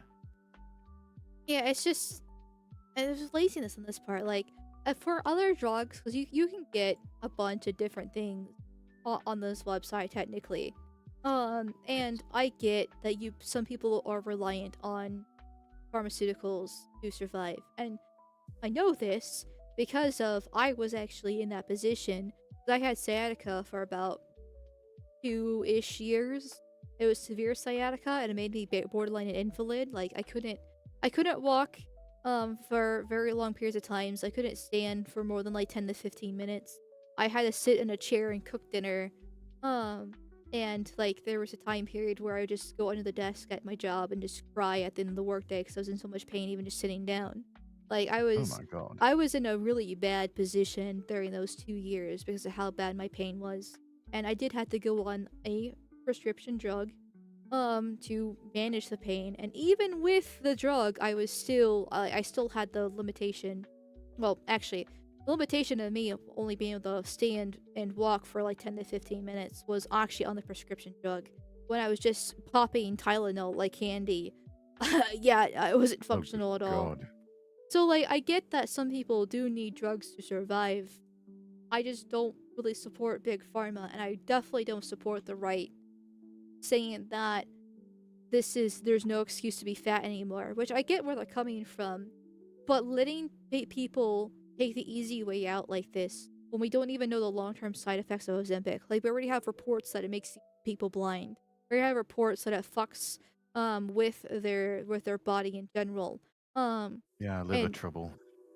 yeah, like, and and so we don't know what it's like. Like I was against the COVID shot when that was announced back in 2020 and 2021, hmm and I'm against Ozempic now for the exact same reason. There's natural ways to lose weight. It's called eating less and working out more. That simple. Obviously, there are going to be some things that are in place that stop you from doing that if you are a select few people, like borderline being an invalid in my case, or something else. But for 99% of people, it's just that. Is it easy? Is it fun? No, but it's definitely possible. And just shooting people up with drugs for these small problems like this, or like antidepressants and SSRIs in general, which I'm pretty sure is on this website, but don't quote me on that. It's just like, that's not solving problems, that's making people worse. And like, we should be pushing more of RFK style of medication reform and healthcare reform to make people healthier overall with their diet and lifestyle to fix things like that instead of pushing more drugs upon them. Like, this is good for the things that people need just to survive, but there's also giving them so many, like, such an easy way out. That's true. I'm looking right now at the Trump Addicts website and some of the different. It doesn't explain what a lot of these are for. So, and I don't really take any medications myself. So, we've got some inhalers like Bevespi, Air Supra. I'm assuming these are for treatments for asthma. Premarin, Prestique, Xeljanz, Levoxel, Farxiga, Sedontin, Chantix. Now we've got a lot of fancy names. Not really sure what all of these do. I'm sure in their details they can maybe explain. Oh, I got something that's benefited by This one AstraZeneca. seems fairly self-explanatory. Premarin vaginal cream. Yo. Oh.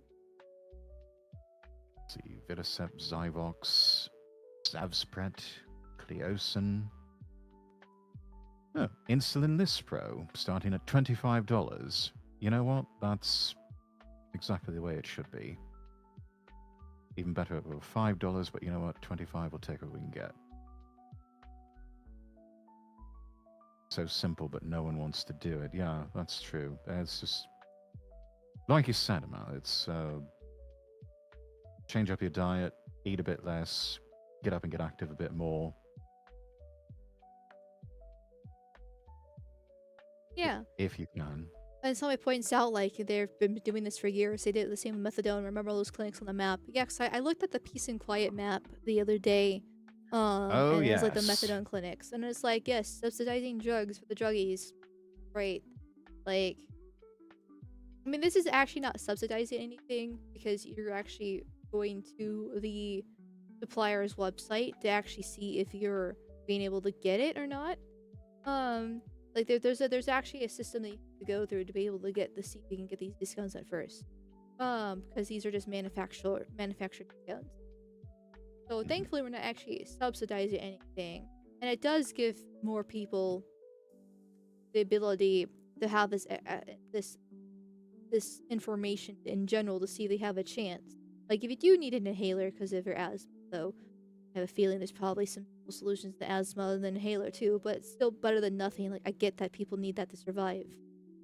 Don't need it for Ozempic or the vaginal cream that you brought up.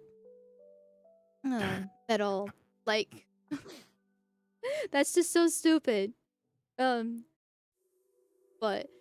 I just don't like over reliance on drugs in general when there are natural ways to handle things. That's true. Yeah, I'm of the same mindset myself. I don't want to spend the rest of my life having to pop a whole lot of pills to live day-to-day life. Exactly. It's yeah. So I mean, I'm all right with vitamins and supplements and things like that.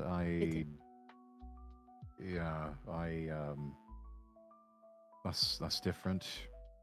Then again, I think the most extreme example I've ever seen was Ray Kurzweil, and just popping supplements and vitamins like they were candy throughout the entirety of the day. And not quite sure to what end, claiming he wanted to be able to live to be 120 or 150 years old. I don't know, having to spend that much time popping all those supplements, it seems like you'd waste so many years of your life just having to stop and do all that. Mm-hmm. I mean, I'm okay with supplements. Maybe I'm biased 'cause I do try to take them from time to time because, at least in America, our food isn't the healthiest. So you do have to find alternatives and try to spend more money on nicer quality foods and different things like that. And there are ways like, vitamins or vitamins that help you get. You're an American, you can say vitamins. There. And things in general. In that case, but that's natural. These are this all like natural stuff as possible, not whatever this pharmaceutical bullshit is. In that case, just asking for death, an early death that way. There's a reason why the elders have healthier lifestyles, or healthier overall, and live such a long time because their food wasn't poisoned, their soap wasn't poisoned, their life in general wasn't poisoned with all this other crap, and they had more natural things. Yeah. Yeah. We I think one of the big things we really need to get back to is cooking with animal fats and getting as many of the seed oils out of the food supply as possible. Mm-hmm. Agreed. Glad to see that Steak and Shake is going back to cooking the chips in beef tallow. Well, Yeah, I hope it's actually genuine, like good quality beef tallow. I do kind of doubt them if it actually is or not, but hey, better than the fucking oils by a long shot. Maybe I'll get steak yeah, and it's a shake start. again because they do have good food and I steaks. It's just that Mhm. it takes me forever to get one, and it's not that healthy in general. So, Well, no, it's meant more as the occasional treat. yeah. Thank you, Clarky, for the 500 work tokens. Thank you, thank you, thank you, thank you, thank you, thank you. Will the vagine cream work on the pussy? I can give it to my local femboy to prevent anal leakage if a quick smash is in order. Yes. Oh, Jesus. Don't quote me on that, but yes. There's quite a few Yes, femboys in the consult your Discord server, so you can try it on them. consult your doctor. Consult your doctor. Do not take medical advice from VTubers. Well, I mean, I you get that pussy, bros. Unless you do actually have a death wish. I only give the best advice at all times. I'm not sure what you're talking about. Seem like the sort that would say holding hands can make a woman pregnant. Spoiler alert, we've been holding hands this entire time. Dun dun dun. I'm still surprised when people say they don't cook with bacon grease and tallow. I mean, I don't, but I use olive oil and coconut oil. I would use duck fat, but duck fat's so expensive where I'm at, but it makes food taste so good. I was gifted that once and I've wanted it again. Yes, I'm into that. No, bacon grease, especially you cook the bacon first, and then you scramble up the eggs in the leftover bacon grease. God, it's so good. I don't like bacon, so I don't use bacon grease. But I've used That's it all right, dude. Nobody's perfect. That's the nicest thing somebody said to me whenever I said that I don't like bacon. Usually they call for my head. I mean, there's always steak to go with the eggs. That is true. I do love steak. Yeah. Actually, I bought steaks recently. I need to make them sometime. Before. Oh. Yeah. What I sort need. of steaks are we talking about here? I need to look again. I just went back into my reorder list and then I just like, okay, yep, reordering that. It's been a while since I've treated myself, so I'm gonna get it. She doesn't know her cut of meat, chat. She is an absolute tourist. Hey, listen, I don't get steak that often. It's a luxury. But I was like, I'm starting my period here soon. I'm craving steak. I want to make myself steak, and so I got myself steak, and I need to make it. Probably. How refreshing that you're so transparent about when your period starts. Listen, you don't need the VTuber tracker. I just say when it is. You know, that's a funny thing. I don't think I ever checked to see if you were on that. Well, last I checked, I wasn't, which is slightly upsetting because I am so transparent with chat. You think I would be, but no, they just hate me. Chat hates me so much. Chat, we need you lot get on that. Reach out to the programmer, whoever's the boffin behind that one, and let's get we need a period tracker for our dear lovely Amalgamyte here. And if not, then I'll just continue doing it myself. The full moon should be rising here in a day or two anyways. It's fine. Fine. I see a red moon rising. By the way, it's a New York strip steak. I was about to say that, but I wanted to make sure because I knew it wasn't ribeye because I don't like ribeye because of how much fat's in it. But I felt like they were bigger than a New York strip steak, but at least bigger than what you can get at like a restaurant. New York strip steak that I got from myself. I'm That gonna would get some go well onions. with scrambled eggs. Make it all good in 3 days. Wish I could be there to try it. It's been a while since I've had a decent steak. Though I did have a good Hamburg steak the other day with scrambled eggs and corned hash. Fuck, I'm hungry. I haven't eaten today, so I'm like, now I'm like, wait, that steak sounds good, but I'm too lazy to actually make it tonight. I have leftover. I made chili yesterday, so I'm gonna be eating that or tacos. Sounds too. perfect for this time of year. Yeah. So I'll be doing that after stream. Actually, you know what? Speaking of which, if it's okay with you, I gotta actually.